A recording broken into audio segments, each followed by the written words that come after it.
Cada día, siento, necesitamos hacer mayor conexiones, mayor colaboración entre el sector académico, el mundo de los tribunales, los jueces de familia, fiscales, todos los programas que trabajamos en la red de protección, los que trabajan con Sename, en el sector educativo, y conocer la experiencia que ya la conocimos en el tercer congreso y en los otros congresos, porque siempre Alicia y Nora han estado acompañando el congreso chileno que organiza Paicaví con la Universidad Católica, la Universidad de Valparaíso, y de algún modo también esta actividad es una continuidad de lo que hicimos en el congreso.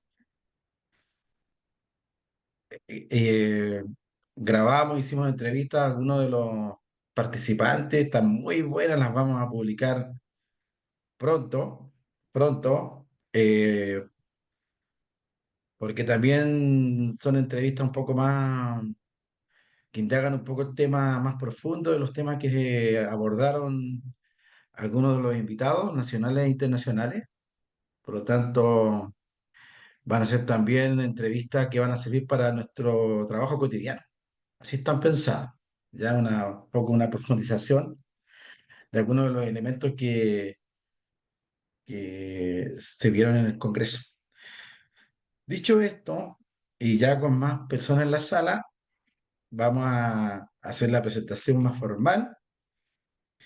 Tenemos a un tremendo webinar hoy día, y le comentaba en la antesala a Nora y Alicia, que nos cuesta ver, ¿es cierto? Muchas veces aquellos elementos que estamos avanzando en materia de protección infantil, y reconocer que hay también hoy día mucha más experiencia que hace 10 años atrás de tribunales, de jueces, juezas, profesionales del área jurídica, social, psicológica, que están haciendo grandes aportes a tener un sistema de justicia que sea más cercano, que se plantee la perspectiva también emocional de lo que implica, ¿cierto? Para los niños, para también los profesionales, para las familias, estar en un tribunal, en una fiscalía. Y, y aquí, en este día, digamos, tanto Nora como Alicia van a profundizar un poco en la experiencia Caballito. que tienen, Hay los tres y en que Río de de alguna Julio. manera hay que apagarse el micrófono. Todo de estas cosas que haciendo ese caminito, que sea lo que ¿Y alguien apaga ese nosotros se micrófono? están portando como no hay por pero sale Yo bien. vi. Hay varias personas con el micrófono prendido y estamos sin. ¿Pueden apagar, por favor, el micrófono? Sí, ya hicimos el presidente. Hoy día yo le Es bacán. me podían ayudar porque tenía mucha rabia. ¿Qué podemos hacer? ¿Qué pasa? Hay que silenciar. Para ese, pues. Tía, mentira. Ya, ahí sí. Ya, ahí sí. El que habla lo silenciamos. No, no porque queramos censurar, porque queremos avanzar. Bien, entonces tenemos a Nora Rosati. Ella es abogada y jueza,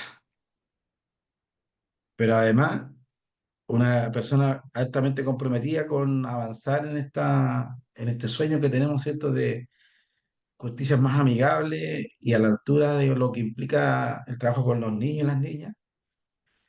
Y también tenemos a Alicia Puente, también una colega con larga experiencia, psicóloga, se está doctorando también ahora, tiene un tremendo desafío, ¿ah? Porque hacer una tesis ya para tener la profesión es tarea. Hacer una tesis de magíster, wow, son hartos trasnoches escuchando a Sabina, por lo menos es lo que yo hago. Y después hacer una tesis doctoral ya es otro nivel, así que con fuerza Alicia ahí a terminar ese doctorado, y que seguramente, me imagino, va a estar en el campo de los temas que han trabajado durante tantos años y que podremos conocer en un próximo congreso. El tema de hoy, ¿cierto? Son perspectivas de los y las intermediarios sobre la construcción del rapport y el soporte emocional durante la toma de declaraciones en el juicio oral en lo penal. Mira qué largo el título. Ya me puse nervioso con ese, me pasan cosas con ese título. Oye, además, antes de dar el inicio, hoy es el Día Mundial, dicen contra, el Día Mundial de la lucha contra el maltrato infantil. Voy a cambiar la palabra lucha porque en realidad no es muy, no es muy amigable con la sociedad de los buenos tratos y la sociedad de, ¿cierto?, de promover la paz. Diría que yo que el Día Internacional, ¿cierto?, para mantener la causa por un mundo sin violencia, por niños y niñas que vivan en un estado que permita garantizar sus derechos plenamente, y sabemos que estamos lejos de aquello, pero todos los que estamos en nuestra sala y los que están afuera están haciendo grandes esfuerzos. Y también estamos en la campaña mundial Paicaví, junto a Family Forever a Child, de declarar el 16 de abril el Día Mundial contra el Abuso a Niños Varones. Entonces, queridos colegas, les va a llegar un correo para reiterar la campaña. Es súper simple. Esto es una campaña mundial, es súper simple, es firmar, es suficiente, compártalo con sus amigos, su familia, y podemos lograr la meta. Así como se logra la meta de la Teletón, que es muy importante, porque ayuda ha ayudado a miles de familias, ¿cierto? Una tremenda obra. Ayúdenos con esta campaña que es simple, pero que es tan importante para que los niños varones también estén al centro de la atención respecto a los abusos que ellos también sufren. Dicho eso, agradecer nuevamente a Alicia, a Nora, a ustedes que están en la sala. Por favor, el espacio es para ustedes. Bueno, comienzo yo entonces. Quiero darles a todos la bienvenida, las gracias también por estar acá hoy día, en este día viernes, lluvioso por acá en Santiago por lo menos. Es un honor para nosotros, para mí y para Nora, que ustedes estén acá hoy día con interés también en poder también revisar esto que les vamos a mostrar ahora. Es un estudio que estamos haciendo. Queremos desde ahí también poder mostrar los cambios que han habido en el sistema de justicia penal, lo que hemos hecho, lo que nos falta sin duda. Así que bueno, solo eso, compartir con ustedes al fin para las preguntas que ustedes tengan. Así que siempre todas bienvenidas para que sigamos conversando sobre este tema. Y como decía Iván, y aquí comparto ya nuestra presentación, nosotros estamos haciendo un estudio desde el año pasado sobre, fíjense lo que implica esto, porque esto es como una articulación, yo digo, es como un cruce virtuoso entre la psicología y el derecho. Estamos investigando sobre el rapport, que ya es un concepto muy de la psicología, ¿cierto? Del vínculo y las estrategias de soporte emocional que entregan, en este caso, jueces y juezas cuando hacen la intermediación, o sea, esta técnica para tomar la declaración en juicio oral en lo penal de niños, niñas y adolescentes, que como bien decía Iván, sin duda que, bueno, esto tiene que ver con la ley de entrevista y tiene que ver con la toma de conciencia de lo que le pasa a los niños, a las niñas, cuando tienen que enfrentarse a un sistema de justicia que no entienden, que no conocen, tampoco sus familias los entienden muchas veces, y sobre todo cuando tienen que ir a juicio oral, que a lo mejor varios de ustedes les ha tocado, así como a mí, ir como peritos y sabemos que no es una experiencia fácil, muchas veces estamos muy nerviosos, ansiosos. Imagínense eso para un niño que es más pequeño, una niña pequeña, y que además ha sido víctima de algún tipo de delito. Así que bueno, contarles primero un poquito sobre nosotras, quiénes somos, porque nosotros somos junto con Nora, tenemos este proyecto que se llama Justicia de Infancia, ¿cierto? Que estamos colaborando con diferentes instituciones, fuimos al Congreso de Paicaví, ¿cierto? En el verano. Somos un grupo interdisciplinario, estamos constituidos por personas del ámbito psicosocial, del ámbito jurídico, que trabaja para impulsar una justicia adaptada y centrada en los niños, niñas y adolescentes. Ese es nuestro lema. Y la forma en que lo hacemos es acompañando a instituciones, equipos profesionales a través de formación especializada, asesorías, revisión de protocolos, desarrollos de estudio como los que estamos haciendo ahora. Bueno, ustedes seguramente la mayoría debe conocer a Nora, ¿cierto? La cabeza y la que también ha impulsado la ley de entrevista, tanto en su tramitación como en su implementación todavía, ¿cierto? También yo he trabajado en relación a la implementación de esta ley de entrevista y la verdad es que además de trabajar en lo práctico, también queremos poder contribuir desde otros ámbitos, desde la formación, el acompañamiento, asesoría y los estudios, que es lo que vamos a mostrar hoy día, nuestro primer estudio en relación a esta temática en particular. Bueno, este estudio, ¿de qué se trata?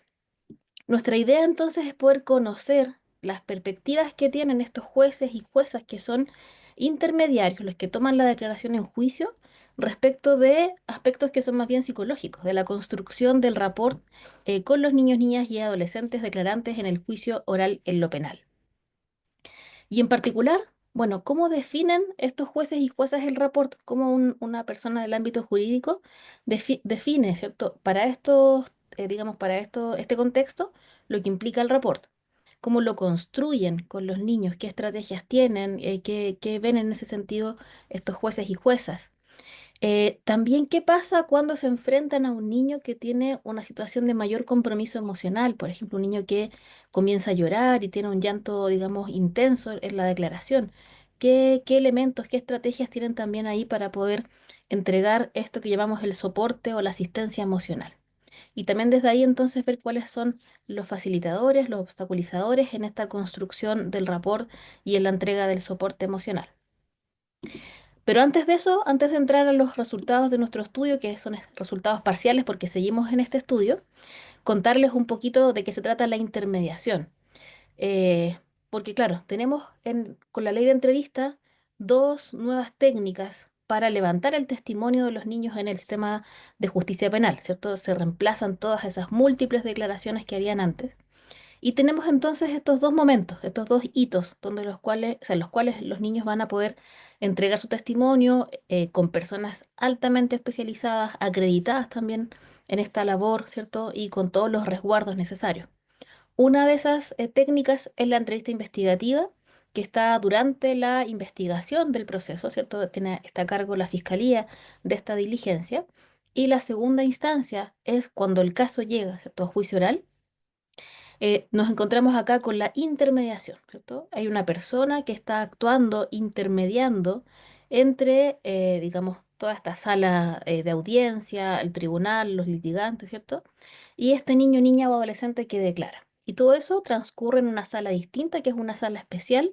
Los niños ya no tienen que ir a esa sala de audiencia, como decía Iván, como tan fría, distante también, ¿cierto? Y además enfrentarse directamente a lo que implica a las partes, ¿cierto?, confrontadas en este contexto adversarial. Bueno, y esa persona entonces que hace esta intermediación, porque es como que está de alguna forma también conectada a la sala de audiencia, de hecho tiene aquí un sonoprompter donde va escuchando lo que pasa en la sala de audiencia y también las preguntas de las partes, está también entonces con el niño solo o sola en una sala distinta, en una sala especial que, como dice su nombre, está especialmente acondicionada para que los niños puedan estar ahí y estén mucho más tranquilos y aislados de todo lo que implica este contexto adversarial. Entonces, creamos en Chile, ¿cierto?, esta técnica que tiene además un soporte previo en el proyecto Sala Especial, que ahí estuvo, ¿cierto?, Nora, junto con nuestro querido Carlos Iturra, ¿cierto?, haciendo este proyecto y desde ahí entonces se toma esta experiencia y se crea la intermediación, que es una técnica que es nuestra, es chilena, es de acá, porque si bien toma las buenas prácticas relacionadas con las entrevistas a niños, hay muchas cosas que tienen que ver con eso, igualmente tenía que ser una técnica que estuviese adaptada, que fuera parte del contexto del sistema de justicia que tenemos en Chile, ¿cierto? Con nuestras normas, con lo que pasa, digamos, en el juicio oral.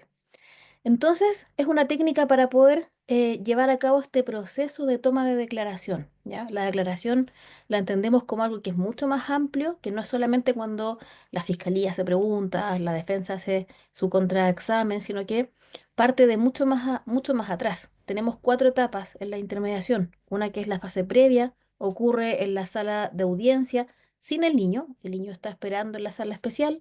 En la fase previa está la persona que intermedia, ¿cierto? Que se sienta en ese lugar donde se sientan los testigos, los peritos. Y entonces acuerdan varios elementos relacionados con la diligencia, el abordaje del niño, para que tengamos todo preparado antes de hacer ya la toma de declaración. Luego de eso hay una fase inicial, que es básicamente una fase para el niño, una fase para que el niño tenga información, ¿cierto? Su derecho a ser informado, tenga claridad también de lo que puede hacer, ¿cierto? De cómo comunicarse, de cómo decir, por ejemplo, si no se acuerda de una pregunta o no sabe. Y también acá, y acá también lo dejo pinchado, hay una pequeña instancia, una tarea específica de rapport, que es casi al final de la fase inicial, donde este juez o jueza intermediario le pregunta al niño qué cosas le gusta hacer. Imagínense, nuevamente, dentro de este contexto, ¿cierto?, de una declaración en juicio con toda la formalidad, igualmente damos espacio para, como decía Iván, humanizar también esta diligencia. Y los niños cuentan las cosas que les gustan hacer, se les hacen algunas preguntas, solo con el objetivo de que el niño esté un poco más tranquilo, que se sienta más cómodo antes de partir ya con lo que viene después. Y luego la fase de desarrollo, que es básicamente las preguntas de las partes, ¿cierto? Fiscalía, si hay querellante y también de la defensa. Y esas preguntas solamente las escucha quien intermedia. Tiene aquí una muelita, un audífono. El niño no escucha nada de lo que pasa en la sala de audiencia. Las escucha por aquí y tiene que hacer un gran trabajo que es no hacer las preguntas por sí mismo, sino que hacer modificaciones en la forma de la pregunta para que sean comprensibles para el niño. Y además de eso, también tiene que estar muy atento a su estado emocional, a si aparecen algún tipo de manifestaciones, algún tipo de manifestación, no sé, llanto, alguna crisis conductual, para poder también entregarle asistencia. Y por último, una fase de cierre donde el intermediario va a interesarse por concluir, cerrar esto de la mejor manera posible. Son fases que no son tan extensas, la fase de cierre, pero siempre hay que hacerla. Es importante para que el niño se vaya informado, le agradezcamos su participación, les entreguemos un espacio también para posibles dudas o consultas y también un espacio de diálogo cortito de algún tema neutro, algo que el niño nos haya dicho antes o de lo que vaya a hacer después, para que ese niño también se vaya un poco más tranquilo, que lo último que hable en esta declaración sea algo, no sé, de sus rutinas, de las cosas que le gusta hacer, para que también se vaya un poquito más tranquilo a su casa. Ese preámbulo era importante para poder contarles entonces ahora respecto de nuestro estudio y lo que hemos hasta ahora ido obteniendo.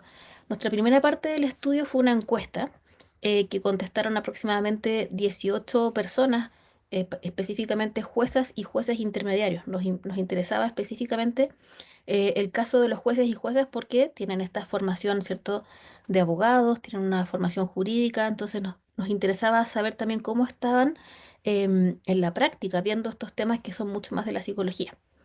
Entonces hicimos varias preguntas y una de esas, esta me pareció súper interesante porque le preguntamos a ellos, a los jueces y juezas que intermedian, qué es para ellos el rapport.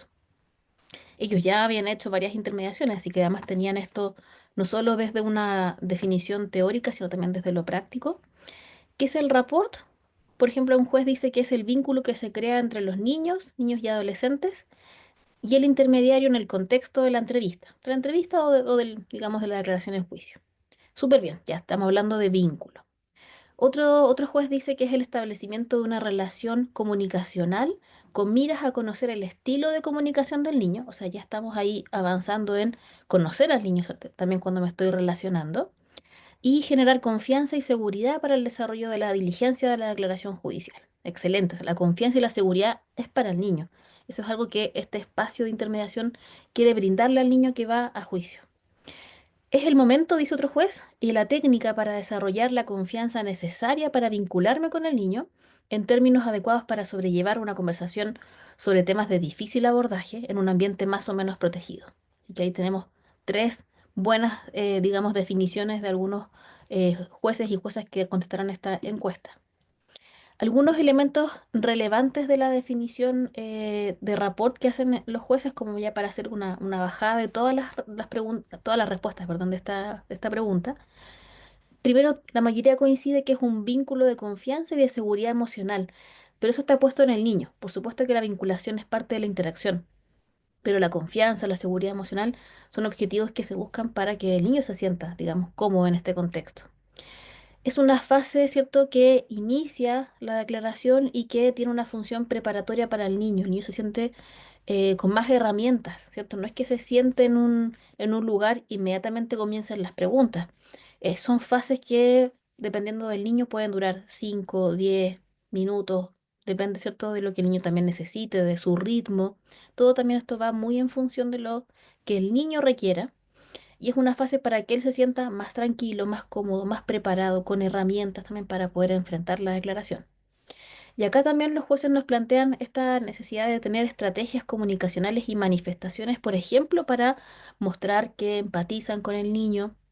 Nosotros hablamos del concepto de neutralidad empática, o más bien ahora está como más al revés, empatía neutral, o sea, empatizamos, ¿cierto? Los jueces y juezas en ese contexto empatizan con el niño, sabiendo por supuesto que siguen estando en un contexto de declaración en juicio, con todo lo que eso implica, pero siendo, ¿cierto?, neutrales en su forma de mostrarse, en términos de no plantear una opinión o un juicio de valor, pero sí estando muy atentos, atentas a lo que le pasa al niño en ese contexto y a responder también a esas necesidades. También la necesidad de un conocimiento del estilo comunicacional del niño, ¿cierto? En la fase previa al intermediario o intermediaria, le contaron cosas de ese niño. Le dijeron que sí, que tenía tantos años, que a lo mejor tiene, no sé, hay algún informe de, no sé, del colegio, que le va bien, que le va mal. Varias cosas relacionadas con el niño, pero una vez que ya entra a la sala especial ese intermediario, se sienta en el sillón amarillo clásico de las salas especiales y comienza a hablar con el niño, comienza también a conocerlo y también conoce su estilo comunicacional, y la idea también es que en ese momento pueda hacer las adaptaciones, ser flexible para poder entonces responder a ese estilo comunicacional. Y por último, y fundamental, la verdad es que esto es un elemento que de alguna forma engloba lo anterior, tiene una función protectora el reporte, también respecto de prevenir esto, que es justamente lo que busca esta ley. El objetivo de la ley de entrevista investigativa, la ley 21.057, es prevenir, es un verbo que me parece importantísimo subrayar: prevenir la victimización secundaria. Y sin duda que esto va en esa línea. Bueno, también les preguntamos por otro constructo psicológico, que es el soporte emocional. Que desde la literatura se habla más de soporte emocional. Acá más en lo práctico hablamos de la asistencia, como de ayudar, ¿cierto?, en lo emocional, porque también tienen que hacerlo. O sea, están en una declaración con un niño que frente a una pregunta, por ejemplo, se queda callado, les dice que les da vergüenza contestar o se ponen a llorar. Bueno, hay que hacer algo, ¿cierto? Estamos hablando de la empatía desde lo neutral, ¿cierto? De una reacción neutral, pero siempre desde estar atentos y a poder entregar, brindar algún tipo de soporte. Bueno, ¿qué nos dijeron los jueces y juezas? ¿Cómo definen esto? Un juez dice que es estar atento a las necesidades y requerimientos emocionales de niños, niñas y adolescentes, y poder responder adecuada y oportunamente a ellos.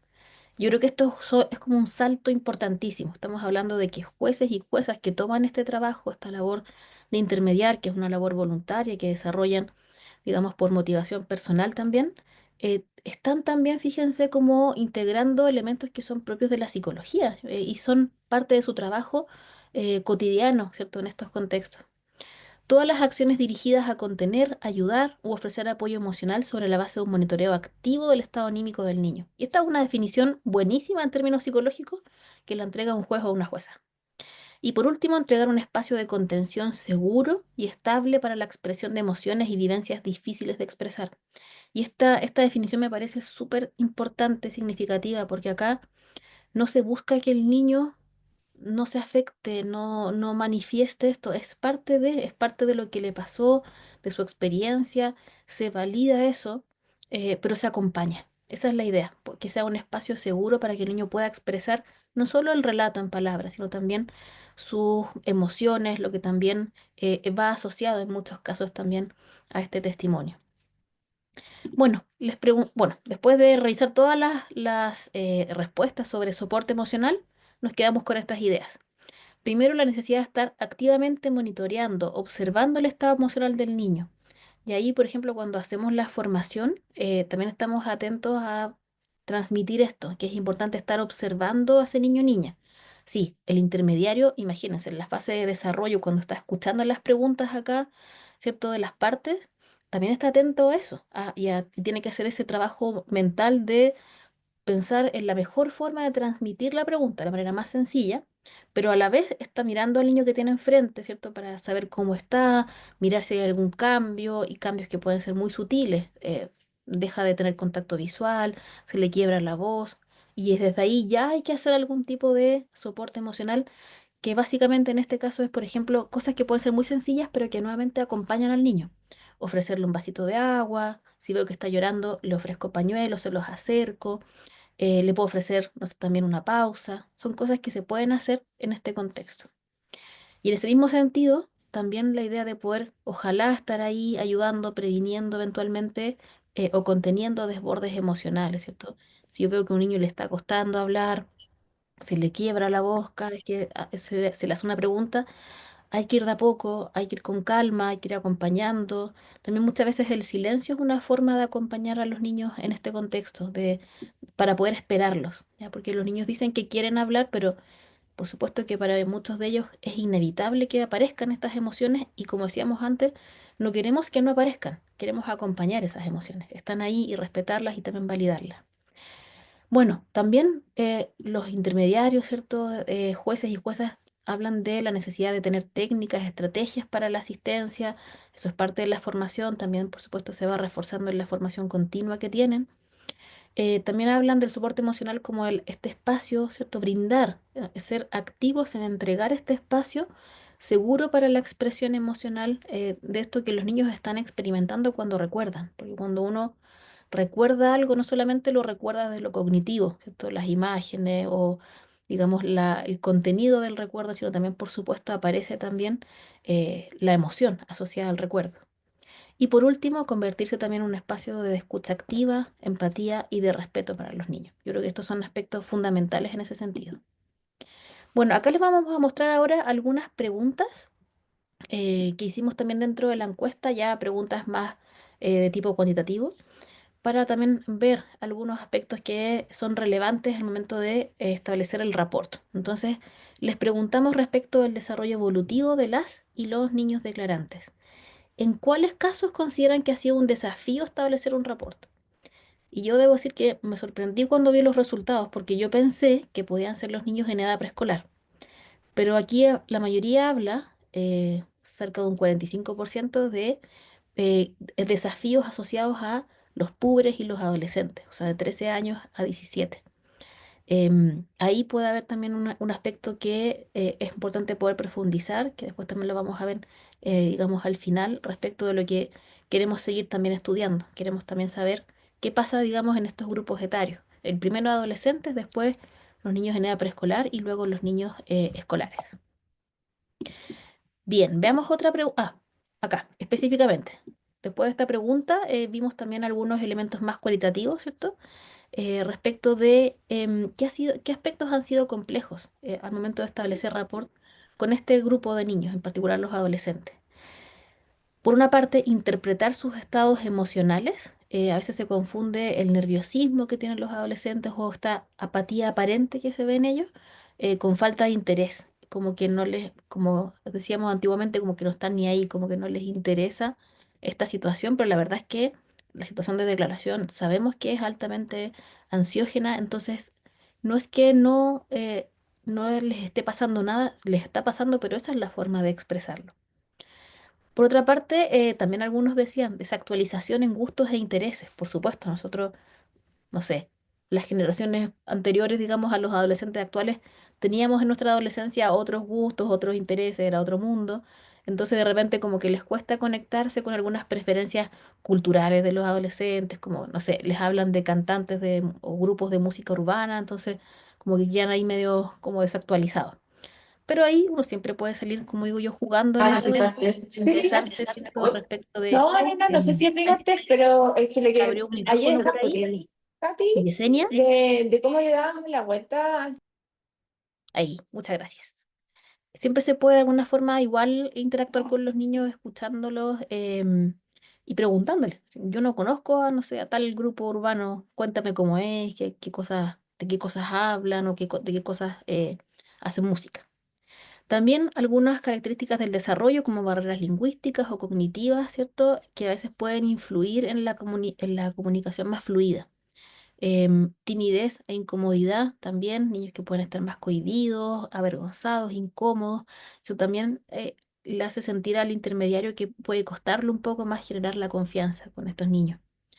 También con niños más pequeños, o sea, estamos hablando de los adolescentes, pero también tenemos un grupo importante de personas que señalaron que también hay desafíos a la hora de establecer este vínculo con los niños más pequeños y también para poder propiciar que ellos respondan las preguntas que se hacen en la fase de desarrollo.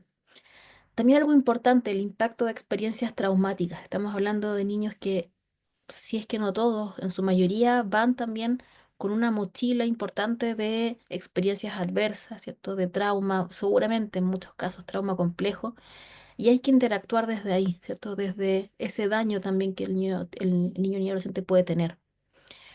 En muchos casos también nos encontramos con niños que dan respuestas evasivas, muy breves, y también eso puede ser complejo. Piensen que en la fase inicial el intermediario le pregunta al niño, ¿qué cosas te gusta hacer?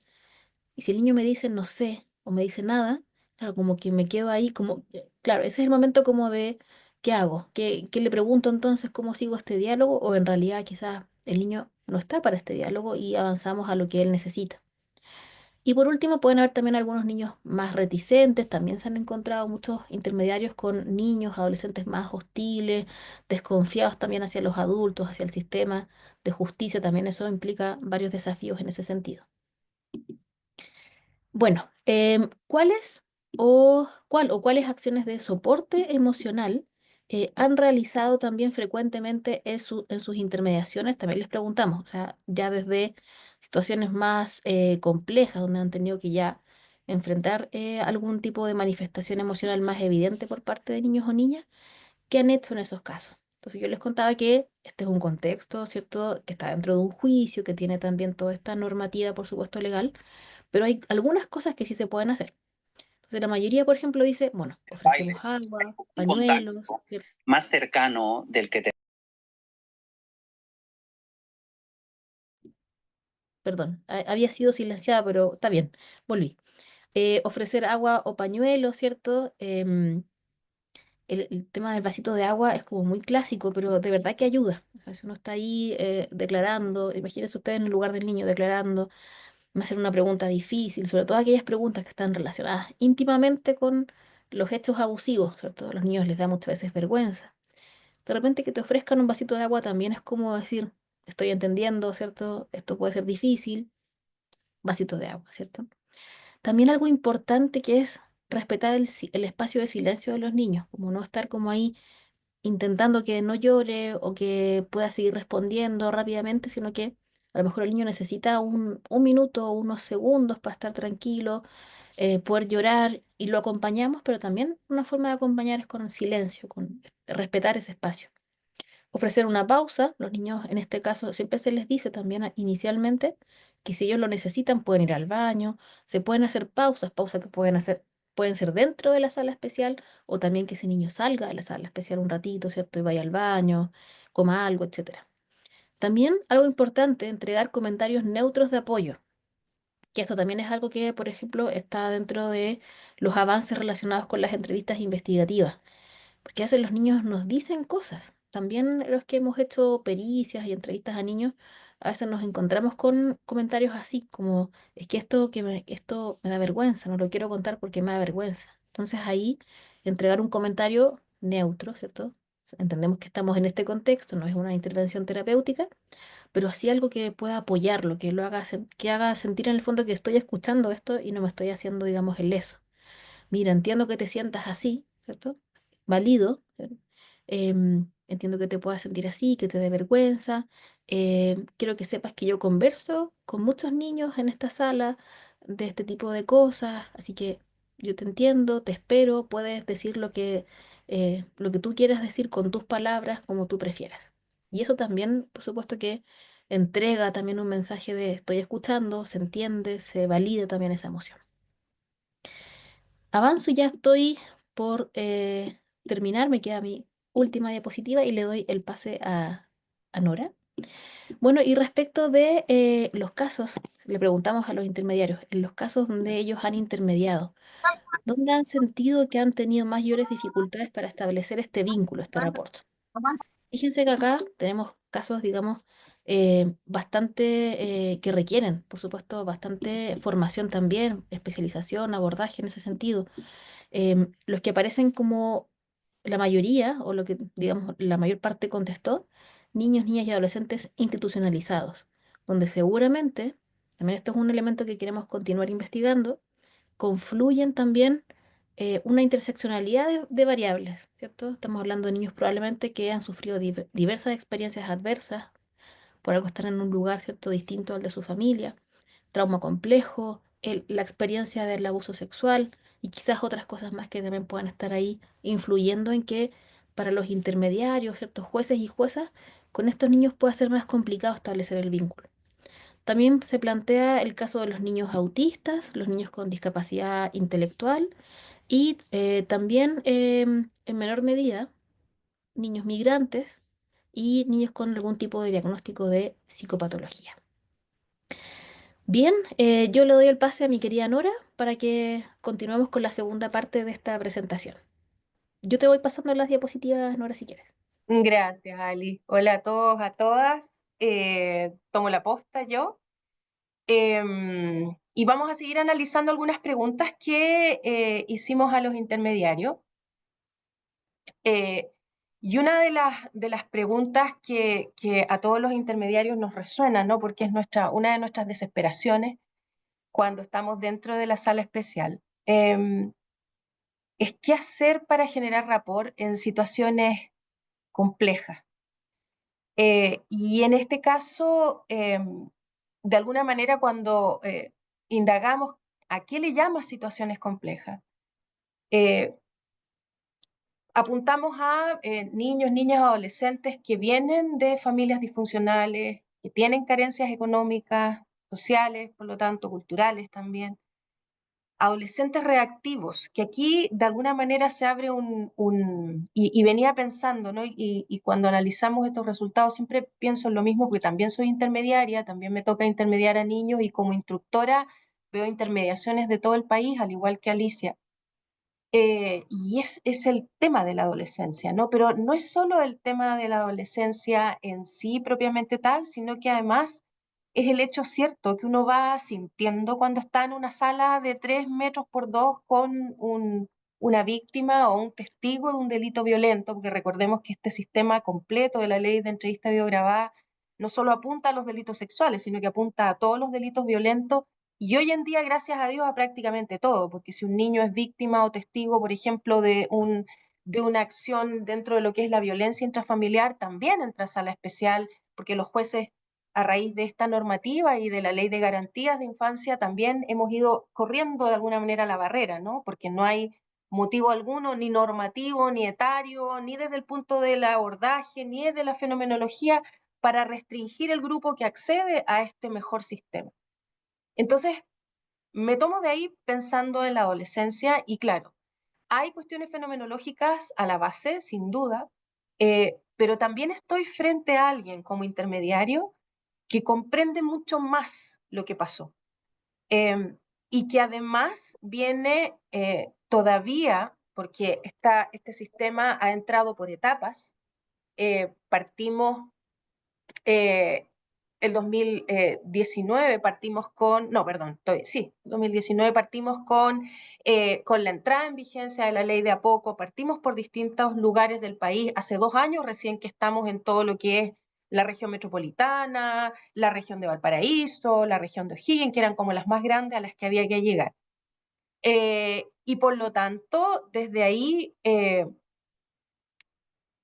alguna manera seguimos viendo, siguen llegando a juicio causas en todo, sobre todo en esta tercera etapa, causas en las que el sistema era distinto y por lo tanto los niños, niñas, adolescentes iban a una y otra y otra y otra declaración, más 1000 peritajes, etcétera. Por lo tanto, todavía hay, y me tocó la semana pasada y antepasada un caso, donde los jóvenes llegan ya más grandes, están en un tramo etario muy distinto al que les pasó lo que les pasó o vieron lo que vieron. Pero ya lo han hablado tantas veces que se vuelven a sentar y por más que le pongamos algodones en una sala especial, con un sistema de abordaje respetuoso, que toma sus características, sienten que de alguna manera venimos de nuevo a maltratar. Por lo tanto, lo de la adolescencia reactiva tiene como varios factores, ¿no? La adolescencia en sí, pero también, claro, sin duda el hecho de ser víctima o testigo de un delito violento, de algo que me pasó o que vi, pero también hay un tema ahí de reactividad ante el sistema, y con toda la razón del mundo.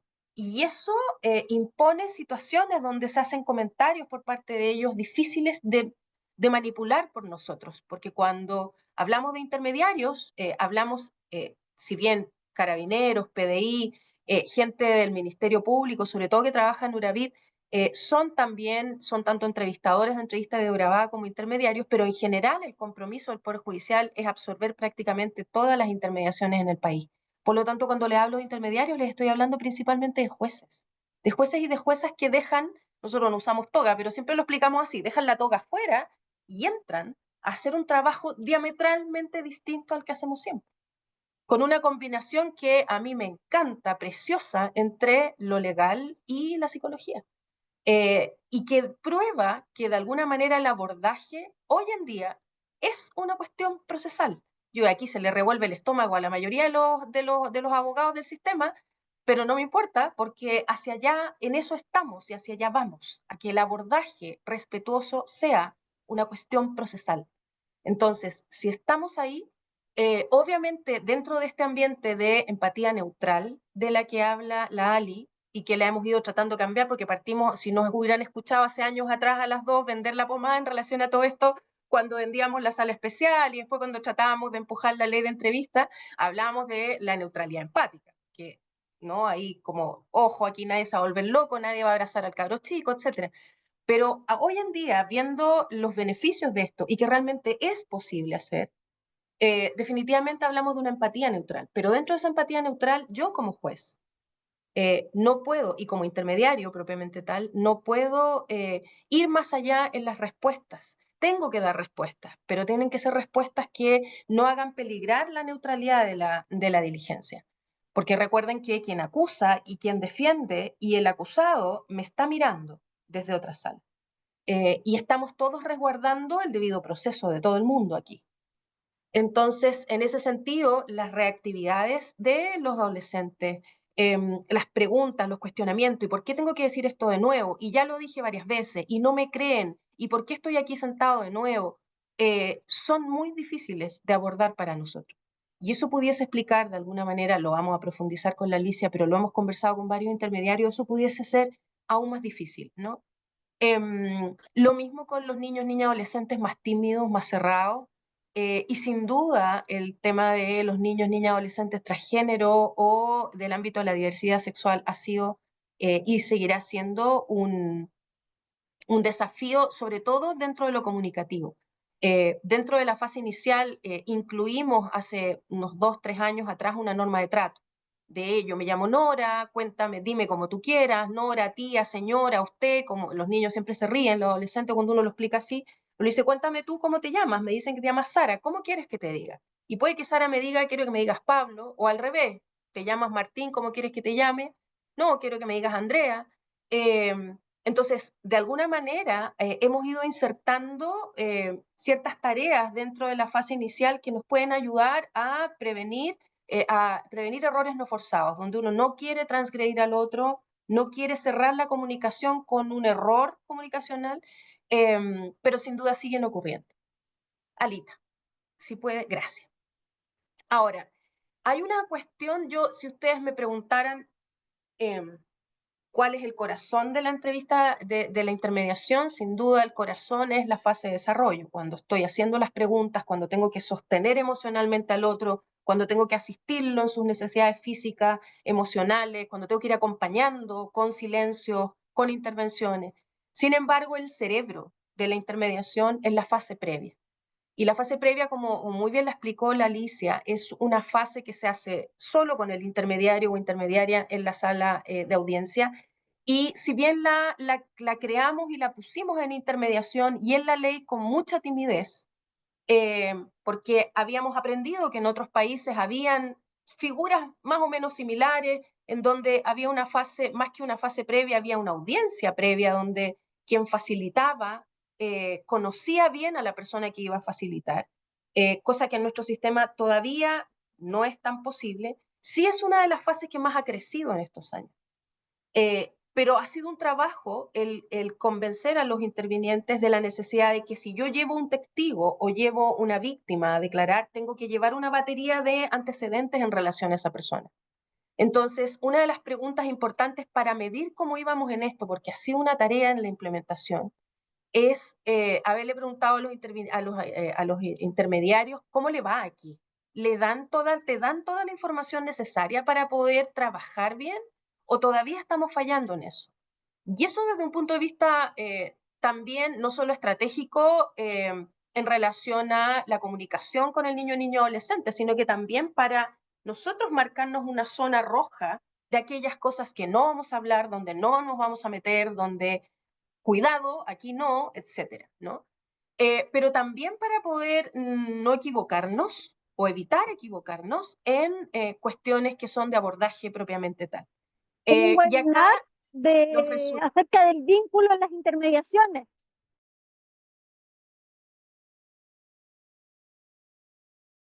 Nora está silenciada. No, me parece que yo te silencié, disculpa. ¡Oh, qué terrible, Camila! Gracias. No, estoy diciendo bien, no, yo espero que eso no sea bullying, pero ya. María No. Paz, bien, porque le está explicando a alguien de qué estamos hablando. Muy bien. Entonces, ¿cuáles fueron los resultados? Mitad y mitad. En buen chileno, mitad y mitad. Un 44% dice, no en todas las intermediaciones tengo toda la información. Otros dicen que sí. Y todavía estamos lidiando con un porcentaje en donde no tenemos mucha información. Y en las últimas, no sé si es coincidencia, pero en este último mes he intermediado bastante y en más de la mitad de esas intermediaciones no me han dado la información suficiente. Y esa información, ¿por qué la necesito? Porque en esta fase previa yo primero aprendo de ese niño, niña, adolescente, todo lo que tiene que ver con lo cognitivo, y ahí vamos a la escolaridad y a un montón de cosas, pero también todo lo que tiene que ver con cómo está emocionalmente, si está en terapia, sus sintomatologías, etcétera. Y además, dónde vive, cómo vive, de qué delito estamos hablando, su vínculo o no vínculo con el acusado, va solo al baño o no, desde eso hasta si tienen copresia, enuresis, hay que acompañarlo al baño, si alguien anda con muda, o sea, de lo más elevado a lo más concreto. ¿Y eso por qué? Porque hay que ajustar en coordinaciones procesales, luego de todo ello, la declaración, porque no es una declaración, entre comillas, normal. Estamos en lugares distintos, estoy encerrada en una pieza con alguien que no conozco, y eso va para los dos lados, pero sobre todo de mí como responsable de la diligencia y del abordaje, sin saber bien las capacidades del otro, sin saber bien cuál es su estilo comunicacional, cómo va a estar. Y por eso la fase inicial me va a servir para ir viéndolo, ¿no? Para ir explorándolo. Pero sin duda la fase previa a mí me prepara para todo lo que me voy a encontrar. Y hemos visto grandes maravillas cuando hay una buena fase previa, cuando el intermediario entra a la sala especial y sabe que se trata de una persona autista o sabe que se trata de una persona que tiene déficit atencional o que está medicada, que el medicamento le genera esto, esto y esto otro, etcétera. Entonces, ¿es esencial? Sí. ¿Es una cuestión que nos demuestra que hay que seguir trabajando este punto en el sistema? Sin duda. Y hoy en día es tanta la desesperación por información que en varios tribunales, incluyo el mío, sentamos a quien pueda hablarnos del niño. O sea, si hay alguien del público, bueno, que está afuera, porque es una audiencia secreta, pero lo llamamos y lo sentamos y le hacemos las preguntas que faltan. Si es el funcionario URAVIT, lo traemos. Si está el querellante, si el querellante dice que hay un asistente social atrás esperando, traemos al asistente social, y esto como don Francisco, para lo que somos de esa época, que venga la modelo, quien pueda venir a hablarnos del niño para evitar cometer errores y para diseñar una forma de abordaje especial y para entrar preparado o preparada.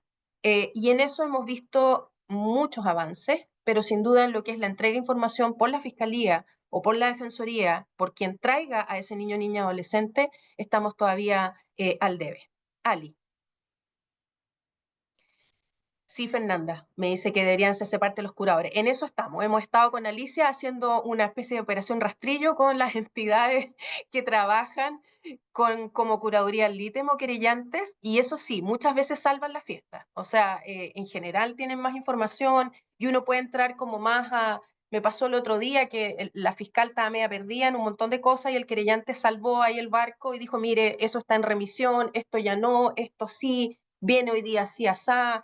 Y sin duda es un trabajo, eh, que eso es lo bonito de esto, finalmente. Es un trabajo colaborativo para un objetivo común, pero muy concreto. No es en el papel, sino que yo creo que esta ley, de alguna manera, con las técnicas que trae, nos ha obligado a de verdad trabajar juntos, porque si no, nos salvamos el día. Pero es muy concreto. O sea, es como vengan todos con antecedentes para yo hacer mi mejor papel. Y les voy a dar un ejemplo.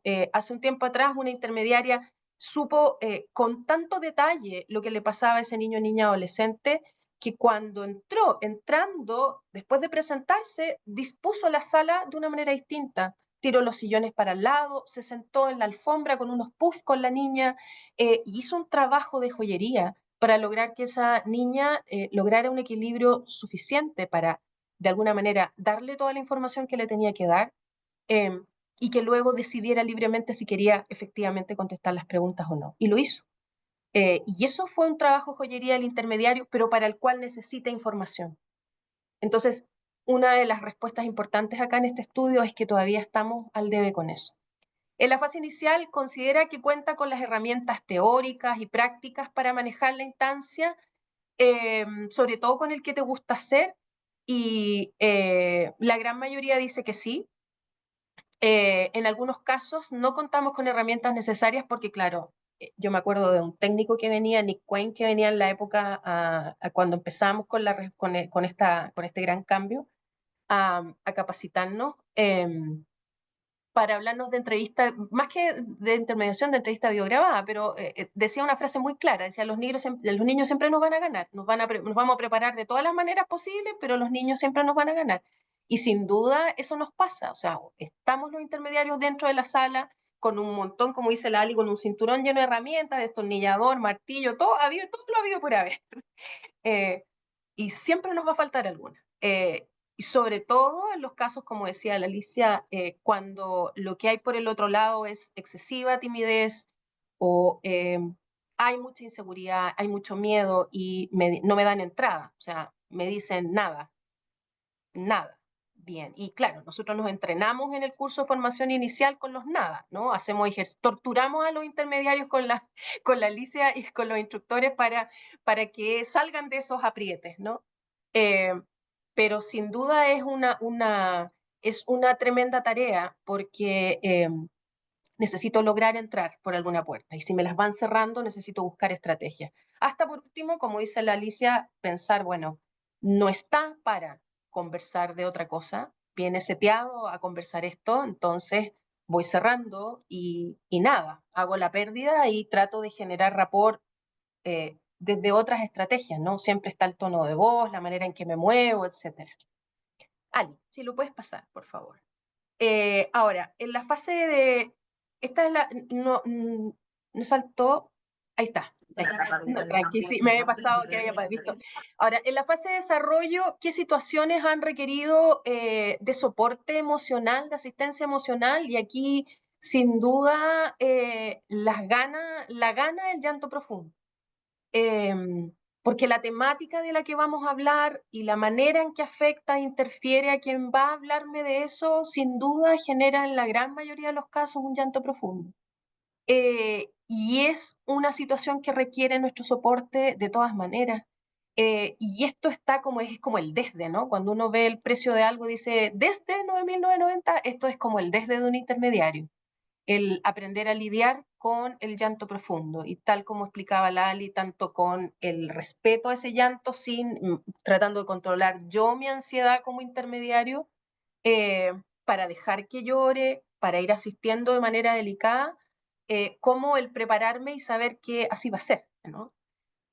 Luego, sin duda, los niños y niñas distráctiles, que son un tremendo desafío, y lo son. Ahora, les voy a confesar que cuando partimos con todo esto hace años atrás, todo era mucho más rígido, ¿no? Un intermediario, yo misma era súper seteada al tratar de, porque estábamos vendiendo la técnica, de alguna manera teníamos que tratar de insertarla, de validarla, y de que nadie sacara un bidón de parafina y se quemara a lo bonzo en un juicio diciendo, oye, pero qué hipismo qué está haciendo, esto no es procesal, esto no es penal, ¿de dónde salió esta cuestión?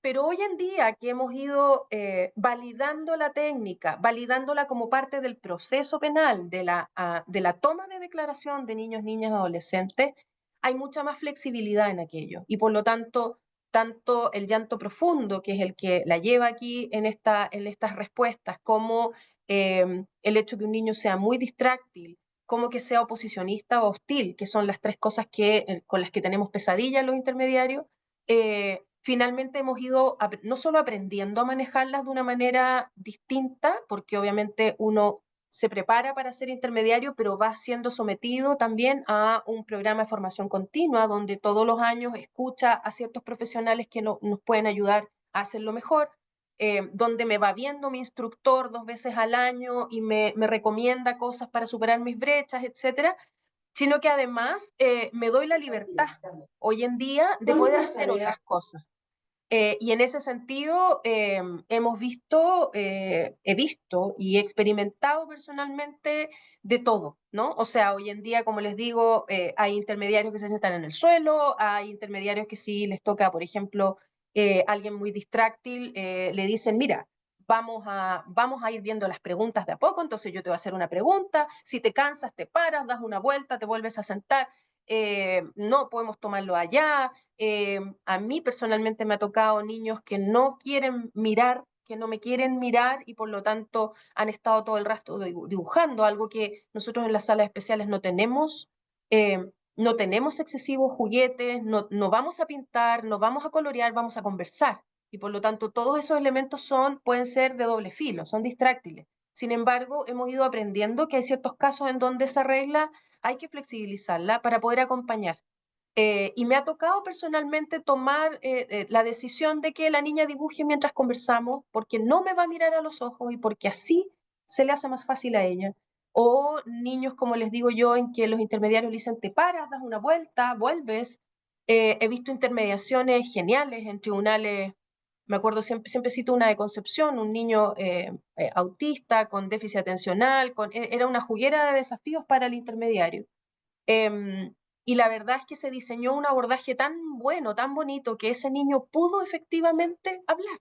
Y pudo hablar en tramos cortos, donde el intermediario después salía y entraba la persona que lo estaba acompañando y se echaba de guata a jugar con el niño. Después juntaban todos los juguetes, salía, volvía a entrar el intermediario. Y eso es algo que yo soy vieja en esto, que el día perdón el chileno, pero el día del cohete lo hubiéramos visto antes.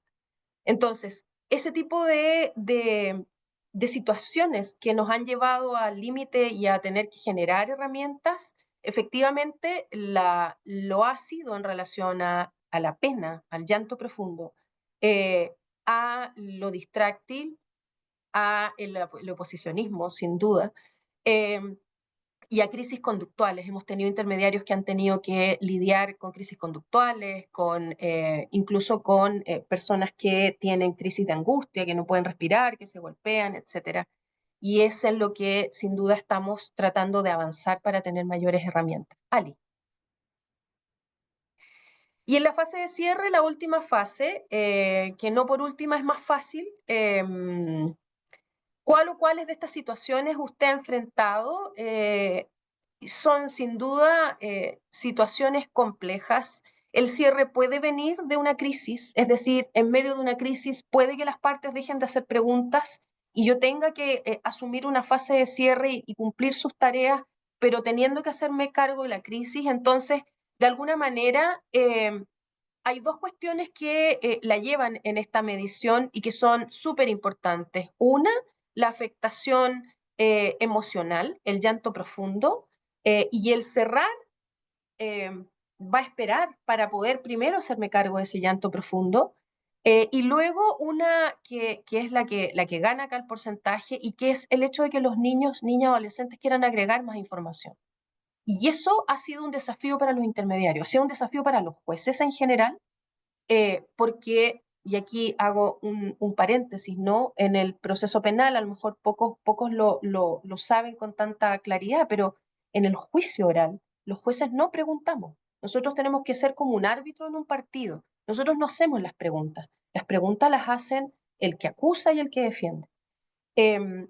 Y en este caso, esas son las preguntas que se traspasan al intermediario, sin perjuicio de que el juez presidente o la jueza presidenta hace el primer filtro en relación a las preguntas y el intermediario hace la segunda. Pero aquí, cuando las primeras veces, incluso antes de la ley, en sala especial, los niños empezaron como a pedir hablar, a querer agregar información, tuvimos muchas dudas todos si teníamos el piso para hacerlo, piso normativo y el piso en relación a la diligencia. Hoy en día esto se ha ido repitiendo y sigue siendo un desafío para los intermediarios por esto, porque hay una cuestión, primero, legal, de decir,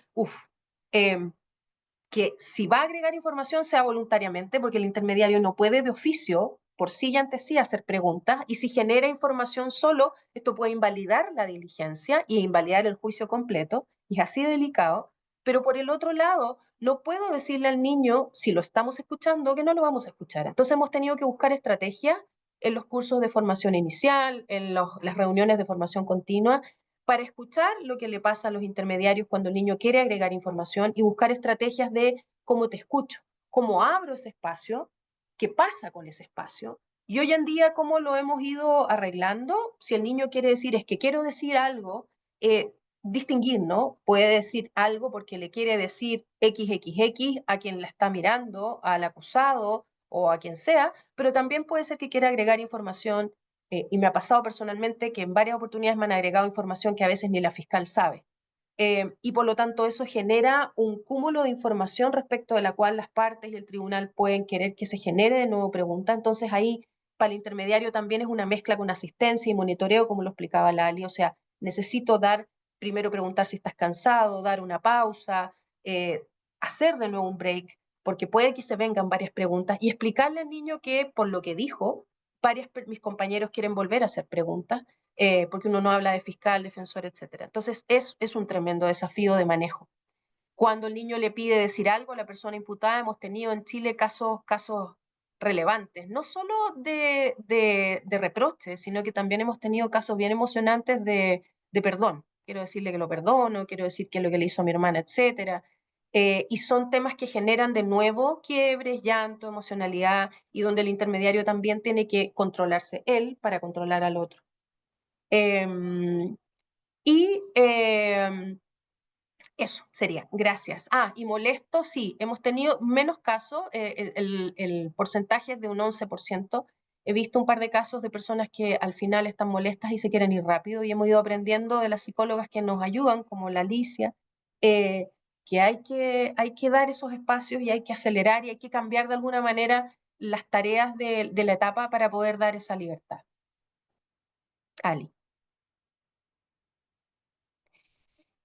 Y otras situaciones que se ha enfrentado en la fase de cierre, ha habido, esa es una fase, claro, lo que nos pone nervioso y pone nervioso a los intermediarios es la fase de desarrollo. Ahí es donde estoy tratando de pasar por un puente y hay lava abajo, etcétera. Trato de no caerme, pero sin duda la fase de cierre tiene también problemas porque no hay libertad total de contestar lo que me preguntan. Entonces los niños a veces cuando uno le dice, yo te hice muchas preguntas, cuéntame si tú tienes una pregunta para mí, en ese momento puede querer hablar, como les venía comentando, pero también puede querer cosas y puede querer una orden de alejamiento y lo piden a veces, dicen yo no sé lo que pase ahora, porque a veces dicen qué va a pasar, uno le explica que los compañeros van a hablar con más gente, que se va a tomar una decisión mañana o pasado, que la puede preguntar, pero ahí dicen, bueno, pero lo que pase yo no quiero que se me acerque más, o yo no quiero estar con él o con ella, o por qué no pasa X cosa.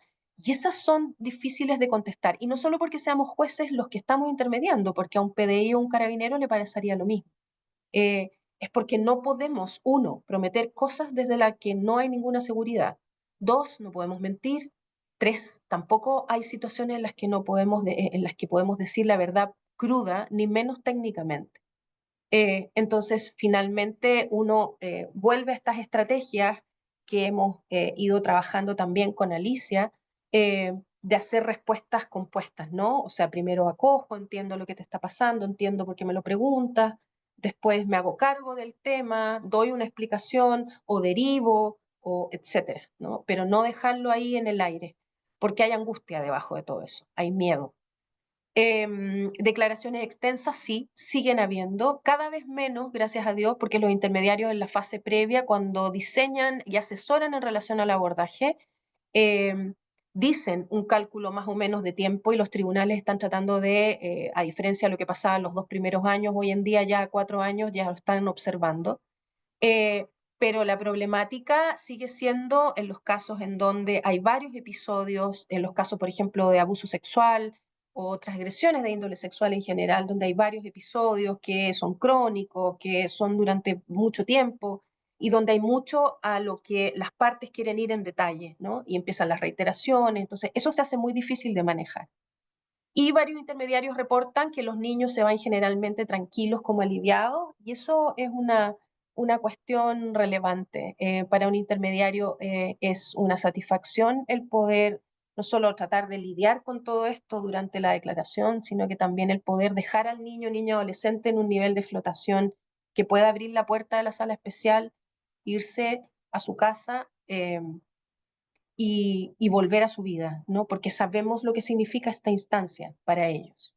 Eh, Muchas veces se contienen toda la declaración y en la fase de cierre lloran y de alguna manera se desarman, pero hemos tratado de trabajar en el hecho de cuando yo me voy, me paro, me saco todos los micrófonos, los audífonos, todo y me voy, dejar a alguien que está relativamente tranquilo. Y si no, dejarlo acompañado. Y en eso hay una cuestión relevante también que hemos ido avanzando y es que en incorporar al adulto significativo cuando hay quiebres importantes para que entre a la sala, contenga y luego se vaya y veamos si podemos seguir. Y eso también ha sido una tremenda novedad de hace 2, 3 años y que ya se convirtió, gracias a Dios, en una cuestión, también el desde, ¿no? Una cuestión que es aceptada por todos los tribunales, pese a que hace años atrás yo misma decía, no, no hagamos esto por favor, porque si no las defensas van a pedir anular la declaración, etcétera. Pero hoy en día ya está incorporado. Alita. Y una cuestión súper relevante para nosotras como instructoras, para el sistema, la formación inicial y continua le ha entregado herramientas para poder generar rapport, para entregar soporte emocional. eh, y la verdad es que totalmente de acuerdo una gran mayoría de los intermediarios y eso nos indica que vamos por buen camino en la manera en que estamos formando y en la manera que estamos acompañando. Eh, y eso ha sido de alguna manera un aprendizaje. Primero, el poder romper el hielo y decir, no vamos a salir de en este cambio tan grande, si no combinamos la psicología con lo normativo. Pero además, el poder ir aprendiendo en la medida que va pasando el tiempo sobre las características de niños, niñas, adolescentes, sobre los fenómenos en medio de los cuales son victimizados, entender por qué pasa lo que pasa, por qué hacen lo que hacen, y además cómo lidiar nosotros con aquello que les va pasando y cómo ir de alguna manera asistiendo y teniendo ciertas conductas, ciertas estrategias que puedan ser útiles de verdad, que lo veamos en el campo que son útiles y que así lo percibamos. Gracias, Ale. Y los principales desafíos para el rapport durante la intermediación, una de las cuestiones importantes es la conexión, ¿no? Reconocer que necesito generar una conexión no con todos los niños de 7 años, sino que con ese niño de 7 años que tengo ahí, o con esa adolescente de 15 años que está mal. Y de alguna manera poder adaptar todas mis estrategias a ese niño en particular y que esto no se convierta, y esa es una de las cosas que hablamos siempre con Alicia, que esto no se convierta como en una plantilla, ¿no? Una cosa así como en todas mis asesorías digo lo mismo, en todas mis intermediaciones son iguales, porque cada niño, niña, adolescente, cada caso es distinto, y si bien pueden haber ciertos factores similares, ciertas conductas, ciertas cosas que puedo adelantar, Sin duda, cada niño es un mundo y ese es uno de los desafíos de sistematizar también la intermediación. A diferencia de la entrevista investigativa biograbada, que trabaja con de alguna manera un protocolo, con preguntas tipo, con diferentes plantillas de preguntas tipo de acuerdo al caso, a si se abre, no se abre, preguntas abiertas, etcétera, específicas, que pueden ser codificadas. En este caso, la intermediación es más difícil de estandarizar por lo casuístico. Y porque las preguntas de las partes nos llegan a los intermediarios y debemos con ellas desde la forma y algunas veces desde el fondo hacer modificaciones no solo para no hacer daño, sino que también para que nos comprendan y se puedan expresar. Desde ahí la conexión es un tema relevante que lo que hemos tenido que trabajar y tenemos que seguir trabajando es especificarla, ¿no? Es que sea específica para ese caso en concreto y por lo tanto tengamos una gran cantidad de herramientas a utilizar. Y manejar situaciones sin duda en donde hay desconfianza, donde hay molestia, donde hay los niños, niñas, adolescentes están reacios, sobre todo los adolescentes, porque es donde más nos cuesta entrar en esta camisa muy estrecha que es el proceso penal, porque a lo mejor estuviéramos en un ambiente terapéutico o en otro tipo, tenemos más amplitud para hacer cosas. Nosotros tenemos que hacer cosas que no puedan ser cuestionadas como sugestión, parcialidad, etc. Y el equilibrio de la empatía en ese sentido con la neutralidad es un desafío. Se ha cuestionado en algunos casos y se ha llegado a la Corte Suprema por las partes, cuestionando de alguna manera que el rapport, que la generación del rapport, que las preguntas de la fase inicial puedan afectar la neutralidad de un juez. La Corte Suprema ha sacado ya un par de sentencias en donde ha dicho que no, que es parte de un protocolo, que es necesario por tratarse de niños, niñas, adolescentes, en una situación de vulnerabilidad que requieren una adaptación y ha defendido de alguna manera lo que la ley impone, ¿no? Que es la utilización del protocolo I de intermediación. Y eso ha sido una tranquilidad para poder seguir trabajando en esta ruta. Pero sin duda, como somos jueces, nos cuesta lo que indica la última parte del PPT, ¿no? O sea, brindar un apoyo teniendo aquí como al Pepe Grillo tranquilo de que no estoy traspasando los límites de la imparcialidad y además estar atento porque de alguna manera los jueces, como somos jueces, estamos muy atentos a las preguntas y trabajamos muy bien las preguntas a diferencia de intermediarios de otras instituciones. Pero el punto es que a veces nos engolosinamos con las preguntas y a veces no nos percatamos de que el otro está sufriendo, necesita una pausa, porque no me lo dice, pero tengo que estar también atento a su lenguaje no verbal. Entonces, en eso también estamos en un camino avanzando para poder hacerlo mejor. Vale. ¿Cuáles son los principales desafíos para nosotros en el conocimiento o en la generación del rapport? Sin duda, conocimiento y manejo de las características específicas de las etapas de desarrollo infantil y también de los trastornos y condiciones especiales, autismo, hiperactividad. Hay cuestiones que están sin duda al límite de la línea de flotación de la técnica, como el autismo efectivamente, como la hiperactividad, en el sentido de que tenemos que lograr mayores apoyos y mayores herramientas nuestras para poder abordarlo y darle la oportunidad a ese niño o niña adolescente de expresarse y de contestar las preguntas si quiere. Pero sin duda bajo esa línea se quedan muchos, ¿no? Muchos que tienen características o condiciones que nos superan a nosotros en nuestras capacidades y que por lo tanto todavía no nos es posible darles los apoyos suficientes. La gestión de situaciones inesperadas y emocionales, sin duda, las crisis emocionales son un problema en el buen sentido, un problema para nosotros los intermediarios. Tenemos que aprender a gestionarlas bien y gestionarnos nosotros, además, frente a ellas. Y también aprender a leer un poco a los niños de mejor manera. Para ciertas cuestiones estándar, no necesariamente ocuparlas de manera CTA. Y me pongo yo de ejemplo, ¿no? Aprendí que en el autismo en general los niños, niñas, adolescentes no quieren mirar a los ojos. Entonces he cometido dos errores. A veces me han tocado niños que sí lo hacen y yo he ocupado estrategias que a lo mejor son innecesarias o que, en las que me he equivocado, o por otro lado, alguna vez un niño autista, por ejemplo, me hizo una reflexión muy compleja. Me dice algo así como, esto es mi culpa, yo hice esto, yo provoqué a mi abuelo, algo que le había pasado cuando era chica, pero ya era preadolescente. Y yo le digo, mírame a los ojos.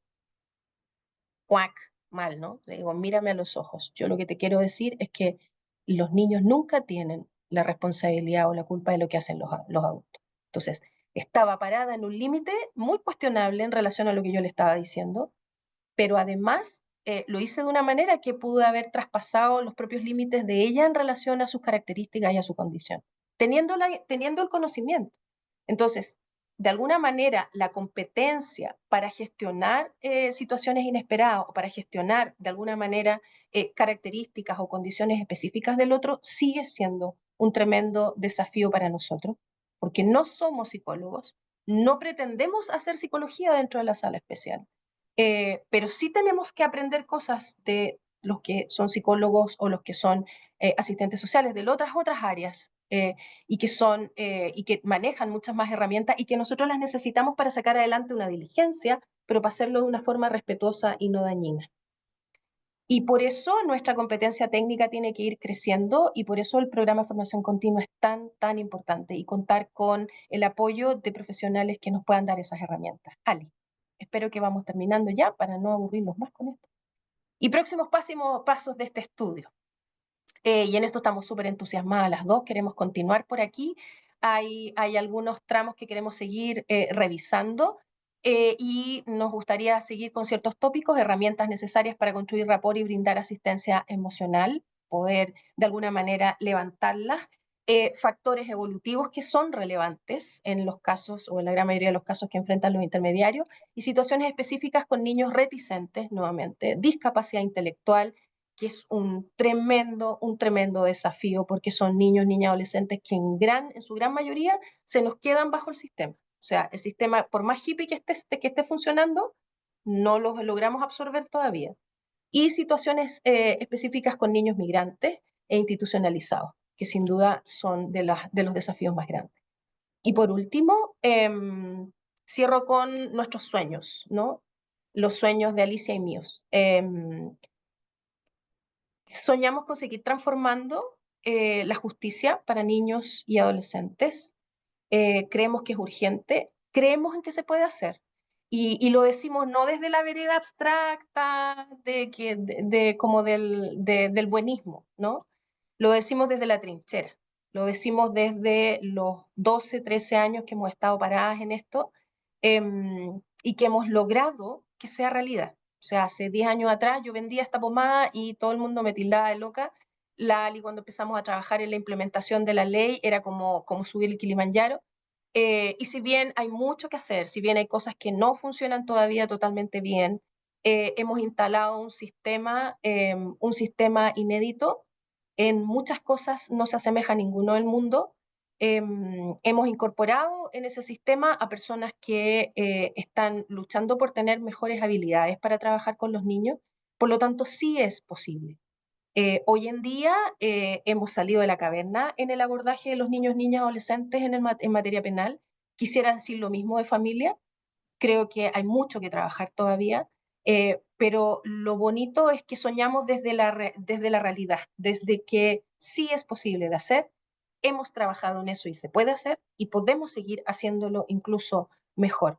Y la idea nuestra es compartir esto, lo que hemos aprendido, lo que estamos trabajando, para sumar fuerzas, para decir sí, ¿saben qué? En materia penal, los peores carniceros del sistema de justicia, nos hemos puesto las pilas, hemos estandarizado un sistema de primera línea y estamos haciendo un abordaje de niños, niñas, adolescentes inédito.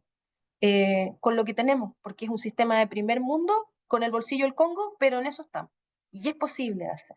Y soñamos con que esto de alguna manera se abra, que logremos estandarizar los abordajes, por ejemplo, en materia de familia, que logremos subir al carro a niños, niñas, adolescentes con discapacidad, que logremos gestionar mucho mejor el concepto de abordaje, que el rapport quede aún más establecido como algo necesario, y de alguna manera seguir y seguir y seguir adelante, porque sabemos, porque lo hemos probado, porque estamos ahí en la trinchera, que es posible, eh, y que se puede hacer aún mejor, y que cuando uno sueña con estos cambios, no hay que cejar, hay que seguir, porque sí los podemos convertir en realidad, y creo que en ese sentido con la Alicia somos soldados supervivientes y prueba de que así es.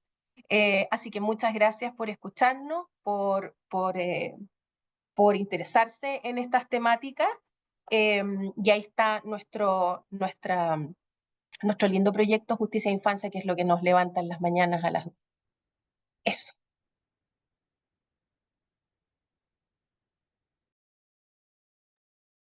Oye, muy emocionante la pasión con la cual ustedes y la convicción y la causa que abrazan, porque pasamos de un elemento más como más técnico, ¿cierto? Del rapport, pero también creo que para los que estamos en la sala logra transmitir, es cierto, más bien que aquí hay una causa más profunda y ya están haciendo un buen camino en un espacio que siempre ha sido un poco más difícil, un poquito más duro, ¿cierto? Que es el tema contexto penal. Entonces, primero, estoy como bien emocionado de la manera con que ustedes hacen el trabajo, pero también la convicción y esto de la causa, de abrazar la causa, la construcción de confianza también que ustedes establecen, nos parece que es clave. Y muchos de los que estamos en la sala y los que no están acá, estamos en esa construcción. Creo que es lo fundamental. Vamos a abrir un espacio ahora para comentarios, preguntas. ¿Cuánto tiempo tenemos, Camila, para ese espacio? Tenemos hasta las 12, así que ahí pueden ir poniendo sus preguntas por el chat o también ir abriendo el micrófono a medida, de forma libre, la verdad. Si no, ahí Fernando. Hernández. Sí. ¿Se escucha? ¿Sí? Primero, agradecer la instancia. Se valora ver que principalmente yo soy abogada, entonces lo veo desde las jueces, el interés por la temática. Si lográramos en todos los juicios oral que se concretaran los ideales de ustedes, créanme que los resultados para los niños principalmente sería muy diverso y se valora también esta ley y los cambios y la facilidad también que nos da como abogados de poder acreditar los hechos en base a la declaración de los niños. Así que este cambio está siendo súper significativo para todos nuestros representados y en gran parte es por la ley. Y tengo dos preguntas. Eh, para la jueza, es una pregunta un poco procesal en realidad, y de fondo, ¿qué pasa? Ustedes se ponían en el escenario que les ha pasado de un niño que quiere agregar información. Muchas veces, quizás esta intermediación es mucho más amigable que la EIBG o que otra instancia en que el niño haya declarado o haya contado los hechos y se da la instancia en que apertura ciertos hechos que ni siquiera están en las acusaciones. Entonces, desde lo procesal, ¿cómo podemos salvar esa situación? Muchas gracias, Fernanda. Gracias por tus comentarios y por la pregunta. La verdad es que se ha ido salvando. Hoy en día, ¿qué se hace? Se hace que cuando el niño aumenta, por ejemplo, te pongo un ejemplo.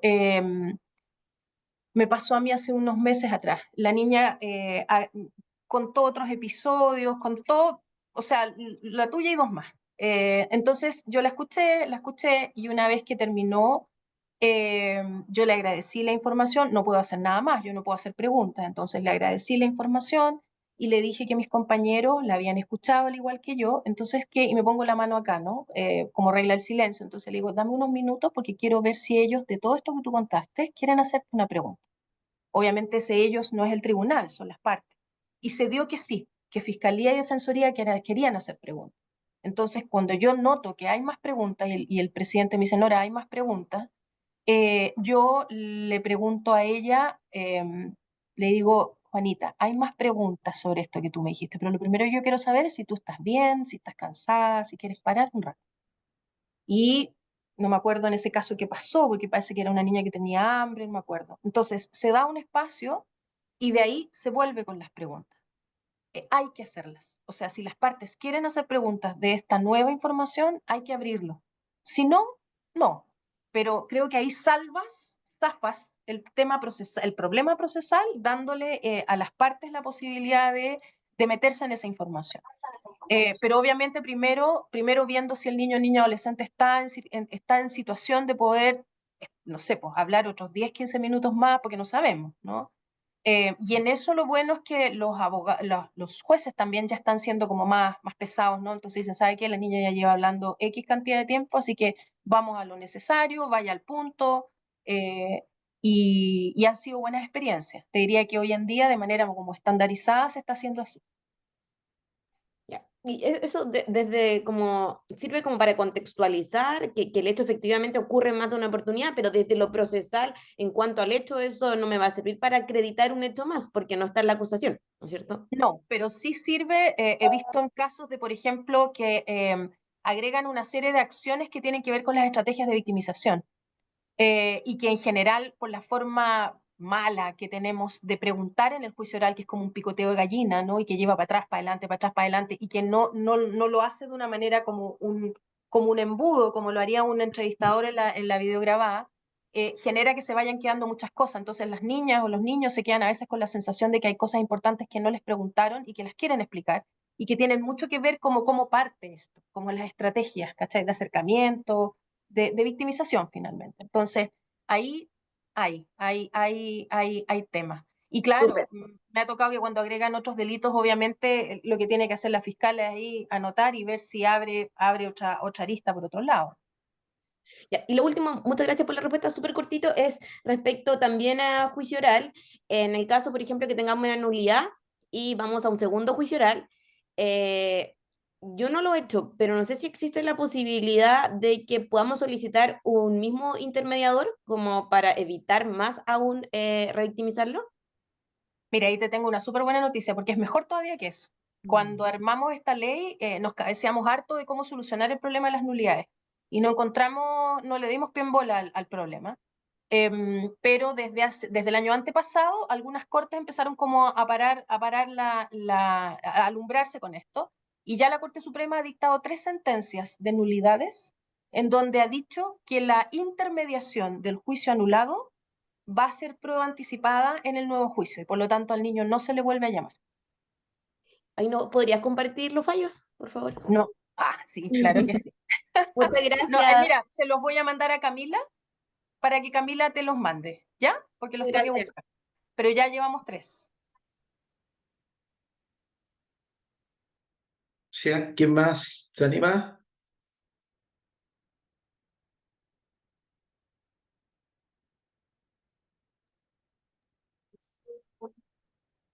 Ahí en el chat, Lucía Valenzuela comparte agradecimientos por la presentación y dice que se queda con la reflexión en torno a que siempre se cuestiona a la víctima en torno a los hechos de credibilidad o no.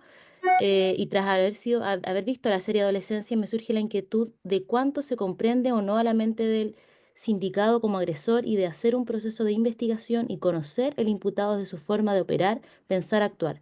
Finalmente, la víctima es la que pasa por un proceso altamente estresante y se protege al imputado desde su punto de vista, más allá de la presunción de inocencia.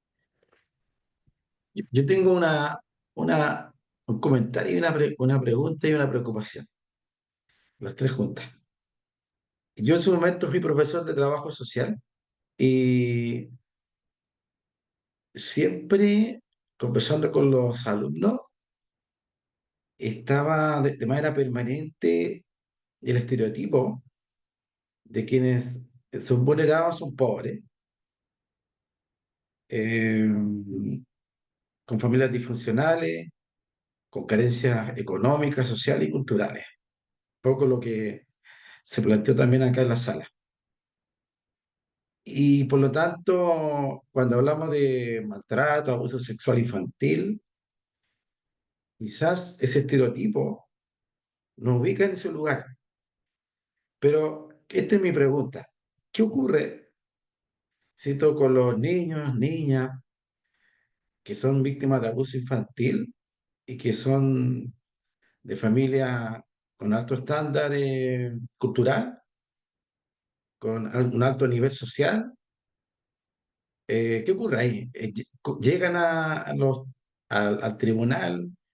¿Ustedes logran ver alguna distinción respecto a, por ejemplo, el impacto que tiene el abuso infantil en niños que son polivictimizados y que tienen a lo mejor esta historia de carencias crónicas por producto de la pobreza? Pero ¿qué ocurre también con estos otros niños que no tienen esa cronicidad a lo mejor socioeconómica, pero sí han sido polivictimizados? Quiero, si nos acompañan ahí con algunas reflexiones sobre ese tema. Alicia o Nora. ¿Puedo empezar yo? Y te agradezco mucho esta pregunta, Iván, porque de hecho es una de las cosas que cuando hacemos clases, yo siempre pongo los mitos relacionados con el abuso sexual infantil. Y esta idea o que no es, en realidad no es tan mito, porque esto como de que el abuso sexual, me pongo específicamente desde esa área, solo lo que llega al sistema sí tiende a ser más bien, al sistema de justicia, lo que se denuncia tiende a ser más bien de parte o digamos de niños que están en familias con más carencias económicas, socioculturales, pero siempre ahí derribamos el mito de que eso no implica que solo ocurre en esos niños en particular, con esas familias. Lo que pasa es que pueden ser niños o familias que puedan estar siendo más vistos por el colegio, por el ámbito de salud y desde ahí se haga la denuncia, versus lo que pasa efectivamente en familias de mayor nivel socioeconómico. Yo he tenido la oportunidad de también de trabajar en colegios relacionados con esto, también en familias que se han acercado a preguntarme, y está esta idea como de que hacer la denuncia significa como divulgar la situación. Y eso tiene también hartas repercusiones como a nivel social para estas familias, como de saberse que pasó esto, o quizás el agresor está en una familia también conocida, de estatus. Entonces buscan otras estrategias, desde lo que ellos piensan que puede hacer una diferencia o puede proteger a ese niño, no sé, alejarse del agresor, no se hace la denuncia, pero el niño va a terapia, entonces como que se busca alternativas para que no llegue la situación al sistema de justicia y no se conozca con todo lo que eso implica, porque eso implica, por supuesto, también que los niños son vistos como el niño abusado, y la familia también siente que hay un estigma, cae también una carga respecto de ellos, entonces en el nivel socioeconómico más alto, eso tiende a evitarse. La verdad es que tratan de buscar otras alternativas, otras formas, desde lo que ellos consideran que puede ser una forma de proteger a los niños, que además lamentablemente también está esta idea, espero que mucho menos ahora sí, con todos los cambios que se han hecho con la ley de entrevista, de que es un sistema muy complejo para los niños, para las familias, muy extenso, muy largo, que a lo mejor no se llega a nada. También están esas ideas como arraigadas muchas veces en las personas y eso evita que vayan al sistema de justicia. Eso creo yo, no sé si Nora ahí a lo mejor también tiene una mirada. No, totalmente de acuerdo contigo, Ali. Creo que hay de todo, hay de todo, Iván. Yo personalmente soy jueza de un tribunal que abarca toda la parte centro-norte de Santiago, no veo las comunas de Oriente, pero sí sé por el trabajo con otros jueces que llegan casos. Ahora, estoy totalmente de acuerdo con la Alicia, porque lo he visto en colegios, y de hecho en colegios donde están mis hijos, que hay un tema como muy de estigma que se trata de controlar por los colegios más, de alguna manera, más caros, ¿no? De esta cosa de no quiero se relacione el nombre de mi colegio con casos de abuso, ¿no? Entonces, más allá de, no sé, pues casos como que han sido bullados por la cantidad de niños involucrados, como lo que pasó con el San Ignacio hace un par de años atrás, hay otros colegios también en donde pasan cosas. A mí me tocó personalmente mandar mail al colegio, decir, esto no puede ser así, la ley que rige esto lo obliga a usted a hacer denuncia, usted debe hacer esto, debe hacer el otro. y dicen, sí, sí, no, sí lo vamos a ver, etcétera. Y eso va muy unido al hecho de que lo hemos detectado también en la implementación de la ley en la mesa técnica del Ministerio de Justicia, es que gran parte de los colegios no ha adecuado sus protocolos a la normativa nueva. Muchos de ellos ni siquiera saben que esto cambió.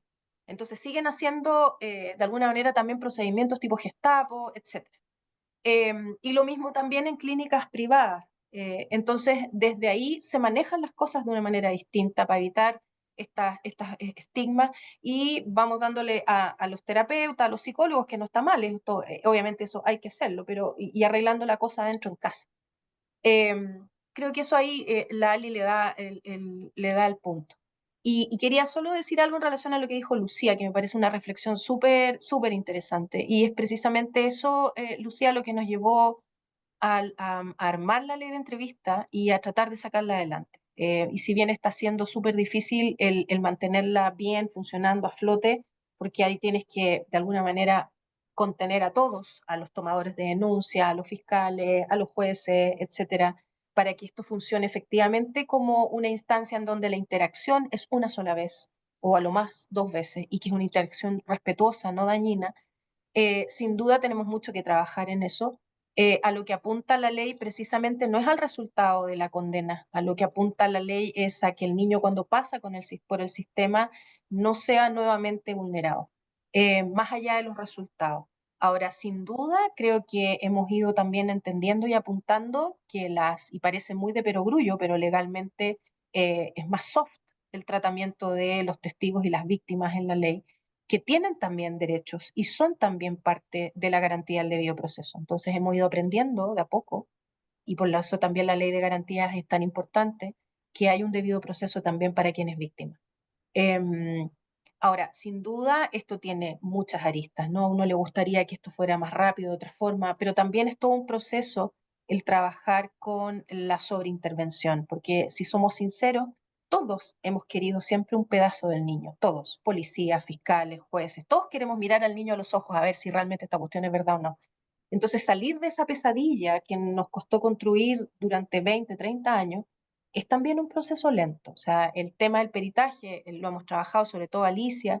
Hay un temazo ahí también de decir, mire, usted es perito, pero usted también tiene que dar un paso atrás. O sea, aquí no vamos a dejar de hacerle peritaje al 100% a los niños, por ejemplo, porque esa es otra interacción, es otro relato. De nuevo vamos con la gallina al trigo, etc. Entonces, son procesos. Yo sé que uno quisiera que las cosas cambiaran como más rápido, pero yo solo puedo decir desde adentro que los cambios están, que los hemos estado haciendo y que efectivamente en todo el país los niños están enfrentando una realidad distinta. Ahora, todavía lidiamos con muchos procesos viejos que hay que esperar terminarlos como para sentir que efectivamente todo ahora lo abarca este nuevo sistema. Y sin duda tenemos mucho que seguir aprendiendo y viéndole de alguna manera la vuelta a esto para poner un punto medio, porque si a nosotros nos acusaran de algo, también querríamos que las pruebas y que todo lo que va al juicio sea bien hecho, sea neutro, tener la oportunidad de defendernos, etcétera. Entonces aquí no es una pelea entre el acusado y la víctima, es que la víctima que estaba acá, ahora con este sistema, termina en una cancha pareja con el resto de los intervinientes. Y desde ahí tratar de además hacer justicia. Pero lo primordial para este sistema de la ley de entrevista es la atención de los niños, niñas, adolescentes. Ahora, obviamente, eso tiene buenas consecuencias procesales, tenemos mejores pruebas, videograbadas, no sobreintervenimos, no tenemos siete testimonios ni 5 peritajes, todo eso vuela, es mucho más acotado, más corto, pero sí tenemos que hacernos cargo de lo que significa el testimonio de las víctimas. Entonces, todavía hay que seguir aprendiendo. Pero muchas gracias, Lucía, por tu intervención. Yo tomo la palabra.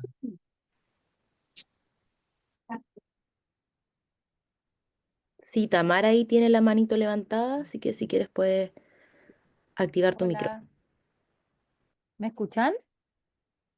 ¿Sí? Sí, sí. Ya, muchas gracias. Yo lamentablemente tuve problemas de conexión y me conecté como a la última patita, pero a propósito de lo que está conversando ahora y tomando las palabras de Nora a propósito de la veracidad del testimonio, ¿no? yo desconozco las cifras, creo que he leído más como de la Vinca Jackson a propósito de esto, eh, y entiendo que la mayoría de los relatos son relatos reales, ¿verdad?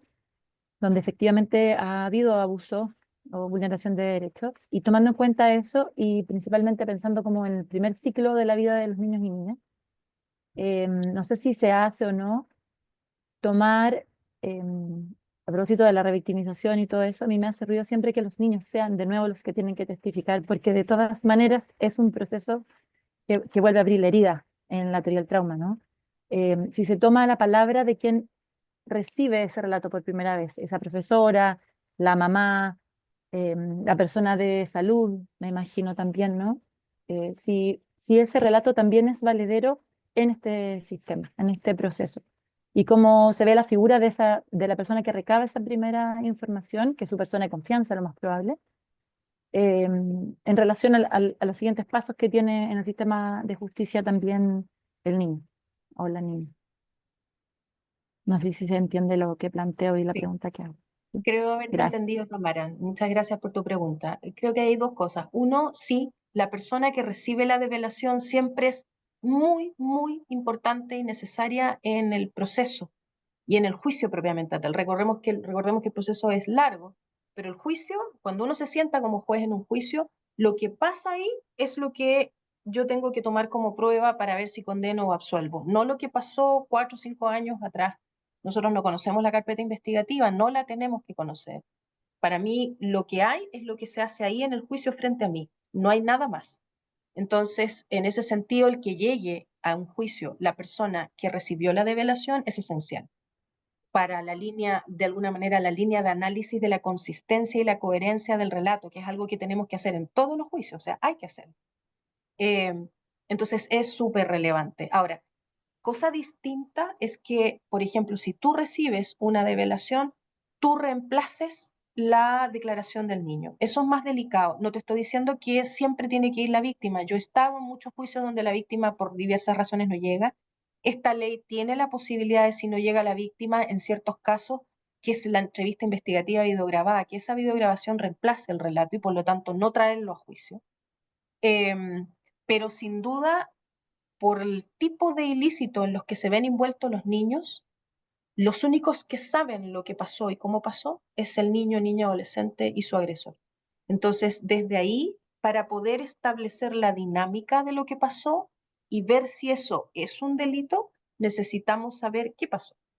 Y en esos términos, la declaración de los niños, niñas, adolescentes, porque son testigos o víctimas, es necesaria. Ahora, esta ley tiene como principio la voluntariedad, por lo tanto, puede que un niño no quiera ir a entrevista videograbada y no fue, y que no, o que fue a entrevista y no quiere ir a la declaración y no va, o va, se siente mal, y ahí hay opciones para que el fiscal meta el video de la entrevista en reemplazo del niño. Y hay todo tipo de resultados al respecto. A veces hay suficiente prueba dependiendo del tipo de hecho, con las declaraciones de los demás. A veces hay videos, hay papás que tienen cámaras dentro de las casas, hay de todo. Cada caso es un mundo en eso. Entonces, dependiendo de eso, a veces se llega a convicción de condenar y a veces no.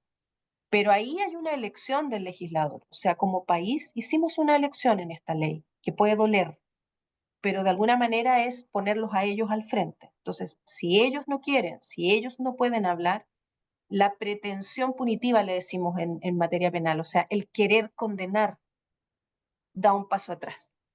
¿Te fijas? Porque si no, sería arrastrarlos de las mechas al sistema, sí o sí, quieran o no quieran, y de eso estamos arrancando. Entonces, la voluntariedad de los niños, su estado emocional o físico, si son capaces o no de declarar, y en los eventos que no puedan declarar o no quieran, ¿qué hacemos con lo que queda? Ya es un tema procesal y técnico que puede tener distintos resultados, pero lo importante es que ahí su voluntad y su estado emocional y físico es por lo que el legislador hizo este cambio y dijo, bueno, si no quiere o no puede. Y por eso no podemos llegar a nada en este caso, porque hay muchos casos que se archivan. O sea, el proceso penal es un embudo. Entonces, lo que llega es muy poco. Y eso que ya ha subido un 40% en los últimos años en relación a los delitos con niños. Entonces, ahí el sistema dice, doy un paso atrás, y mi pretensión de ir a sancionar me la guardo en el bolsillo porque lo más importante aquí es el niño. Entonces ahí se hizo esa elección y duele, pero es que o es una cosa o es la otra, es difícil combinar ambos. Pero en los otros casos donde hay otros testimonios, yo he estado en casos en donde hemos podido condenar, hemos podido generar convicción de que algo pasó, de qué pasó, etcétera, y tener claridad sobre la base de las declaraciones de quienes recibieron la develación, y terapeutas, y papá, mamá, etcétera. Pero no todos los casos, cada caso ahí es un mundo. Muchas No sé si gracias, te Nora, explico la por tu respuesta. experiencia. Sí, gracias. Muy bien. ¿Quieren aprovechar de hacer alguna otra pregunta o vamos cerrando la sesión?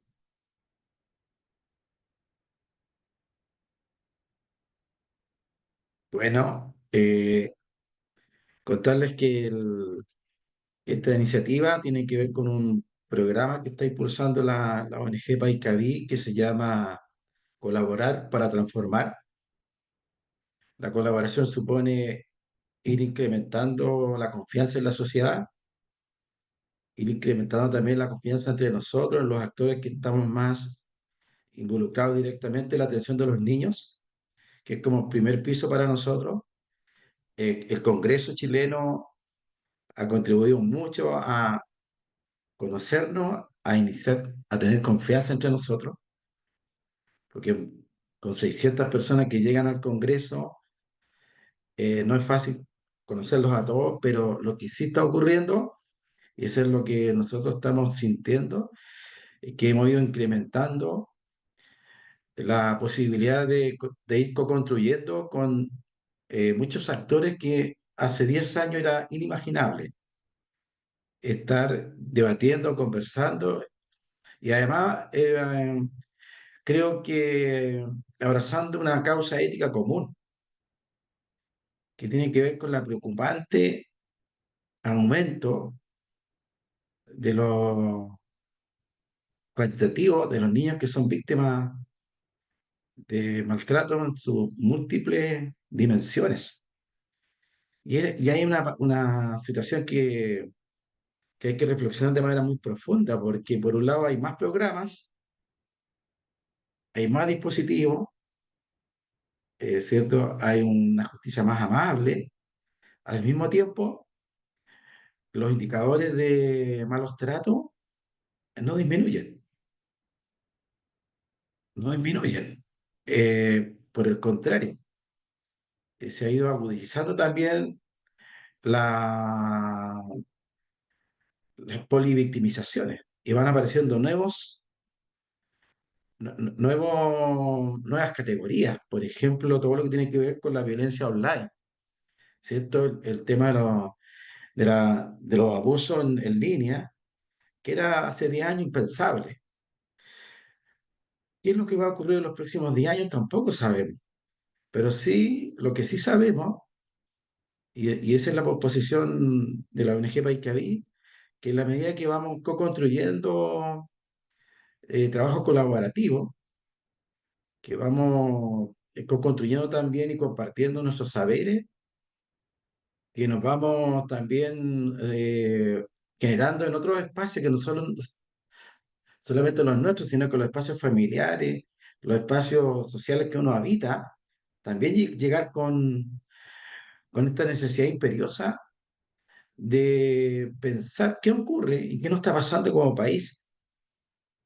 No tratamos bien a los niños, no nos trataron bien a nosotros cuando éramos niños y tampoco estamos tratando bien hoy día a los niños de esta época. Por lo tanto, ahí hay un tema complejo, difícil. Estamos organizando y articulando con varias redes. Estamos preparando un momento interesante de conversación país en el marco de lo que va a ser el proceso, el nuevo proceso eleccionario, para también instalar, ¿no es cierto?, las preocupaciones que tenemos como ciudadanos y también como organizaciones, para que efectivamente las políticas de infancia no sean un eslogan, sino que más bien tengan profundidad, y la profundidad tiene que ver con la manera en que se hacen las cosas, la inversión también que se hace en materia de niñez, porque vemos con preocupación, ¿cierto?, el continuo deterioro en el sistema de salud. Es tan importante y tan relevante para la atención de los niños. Vemos un continuo también de deterioro en el sistema educativo. Es tan importante para la atención de los niños.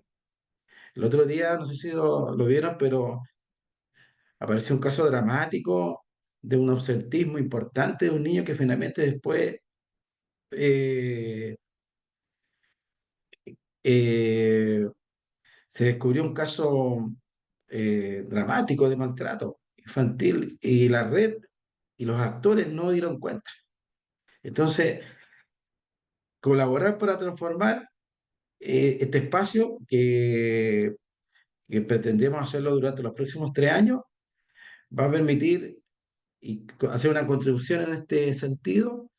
Vamos a publicar una revista este año sobre experiencias de colaboración, de transformación. También y los vamos a invitar aquí también a hacer un evento que se llama Un Café para la Protección, en donde vamos a juntar a distintos actores en distintos niveles y posiciones que tienen para ir articulando una propuesta y un sentido que es un sentido común, porque no estamos haciendo ningún gran cambio, pero un sentido común de cómo generamos una sociedad de los buenos tratos a la niñez. Y creo que los que estamos en este lugar, todos aspiramos a aquello. Por lo tanto, agradecer infinitamente a cada uno de los que están en este lugar el trabajo que hacen de manera cotidiana con la protección de los niños. Sé que es difícil, complejo, porque todos hemos pasado también por el dolor que significa, por ejemplo, ir a dejar a un niño a una residencia. A mí me pasó eso en particular, yo me puse a llorar la primera vez que tuve que hacer aquello, cuando era trabajador social de un equipo, y este es un desgarro. Por lo tanto, mantener la sensibilidad y la preocupación como lo hace, ¿cierto?, Nora con Alicia en su campo, es tan relevante, tan importante, porque era un espacio que no existía antes. Y eso también lo valoramos.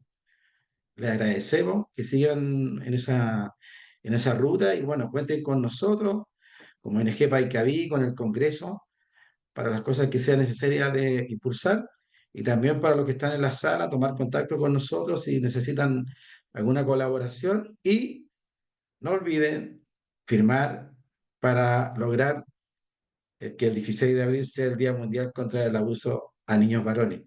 Muchas gracias, que tengan un lindo fin de semana y nos vemos pronto porque esto continúa, viene un nuevo ciclo, vamos a tener como invitada a Vinca Jackson, también a José Andrés Murillo y otros invitados que estamos confirmando para continuar en esta conversación que nos comparten Alicia y Nora, que la vamos a, a colocar luego en una memoria de trabajo, ¿ya? Esto no va a quedar solamente en un webinar, sino que vamos a ir generando también evidencias que permitan en los próximos 10 años, cuando estén otras personas con este mismo espíritu, reconocer lo que hoy día ustedes están haciendo. Y quiero cerrar para reconocer también y recomendar esto. Esto es un libro que se llama Espejos de Infancia, Análisis e Intervención en Violencia Infantil. Se escribió en el año 2010. Es de la ONG Paicaví. Hay muchos artículos creados por personas como los que estaban en estas salas, profesionales que hacen intervención directa, pero que al mismo tiempo se tomaron un valioso tiempo para escribir, sistematizar las experiencias. Lo pueden descargar del sitio web de la ONG Paicaví. Se los recomiendo porque es muy, pero muy interesante y seguro que Espejos de Infancia, en 30 años más, como los grandes libros que hay en la historia, a lo mejor va también a hacer, va a seguir haciendo aporte. Así que un abrazo a todos y a todas para acompañarnos y nos vemos en una próxima oportunidad. Gracias, Camila. Gracias, Sara, por la organización de este evento. Sí, muchas gracias. Chao, Y hay chao. también ahí que está el link para que puedan registrar su asistencia y luego se va a emitir un certificado por la participación. Así que ahí está en el chat el link. Muchas gracias ahí a Alicia y Nora. Gracias a Muchas ustedes, gracias. gracias a todos, a todas. Gracias. Que estén muy bien. Muy Estén bien, Abrir bien. la hasta foto, ¿no? luego. ¿Hacemos una foto? ¿Una foto? Sí, Fotitos. podemos. ¿Pueden abrir la cámara un segundo? Para que saquemos una foto ahí para la Arreglemos. historia. Cuando Claro. tengan unos 80 años, van a decir, ahí estaba yo, la Camila Vilches. Bueno, vamos a No, sacar la fotito ya a la con cuenta. rostro de foto así, Obvio. contento. O sea, Así que a la cuenta de tres. Uno, dos, tres. Perfecto. Muy eso. bien. Gracias. Muchas gracias, que estén muy bien. Gracias. Gracias y También. Que estén estamos muy en bien. contacto. Muchas gracias. Y chao.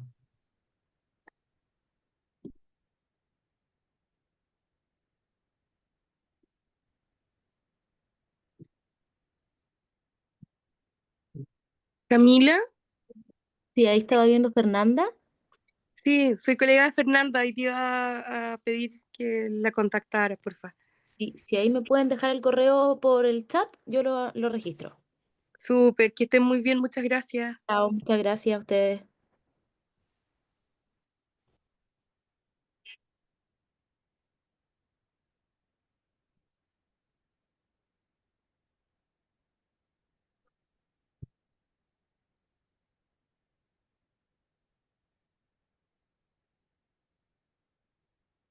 No sé qué.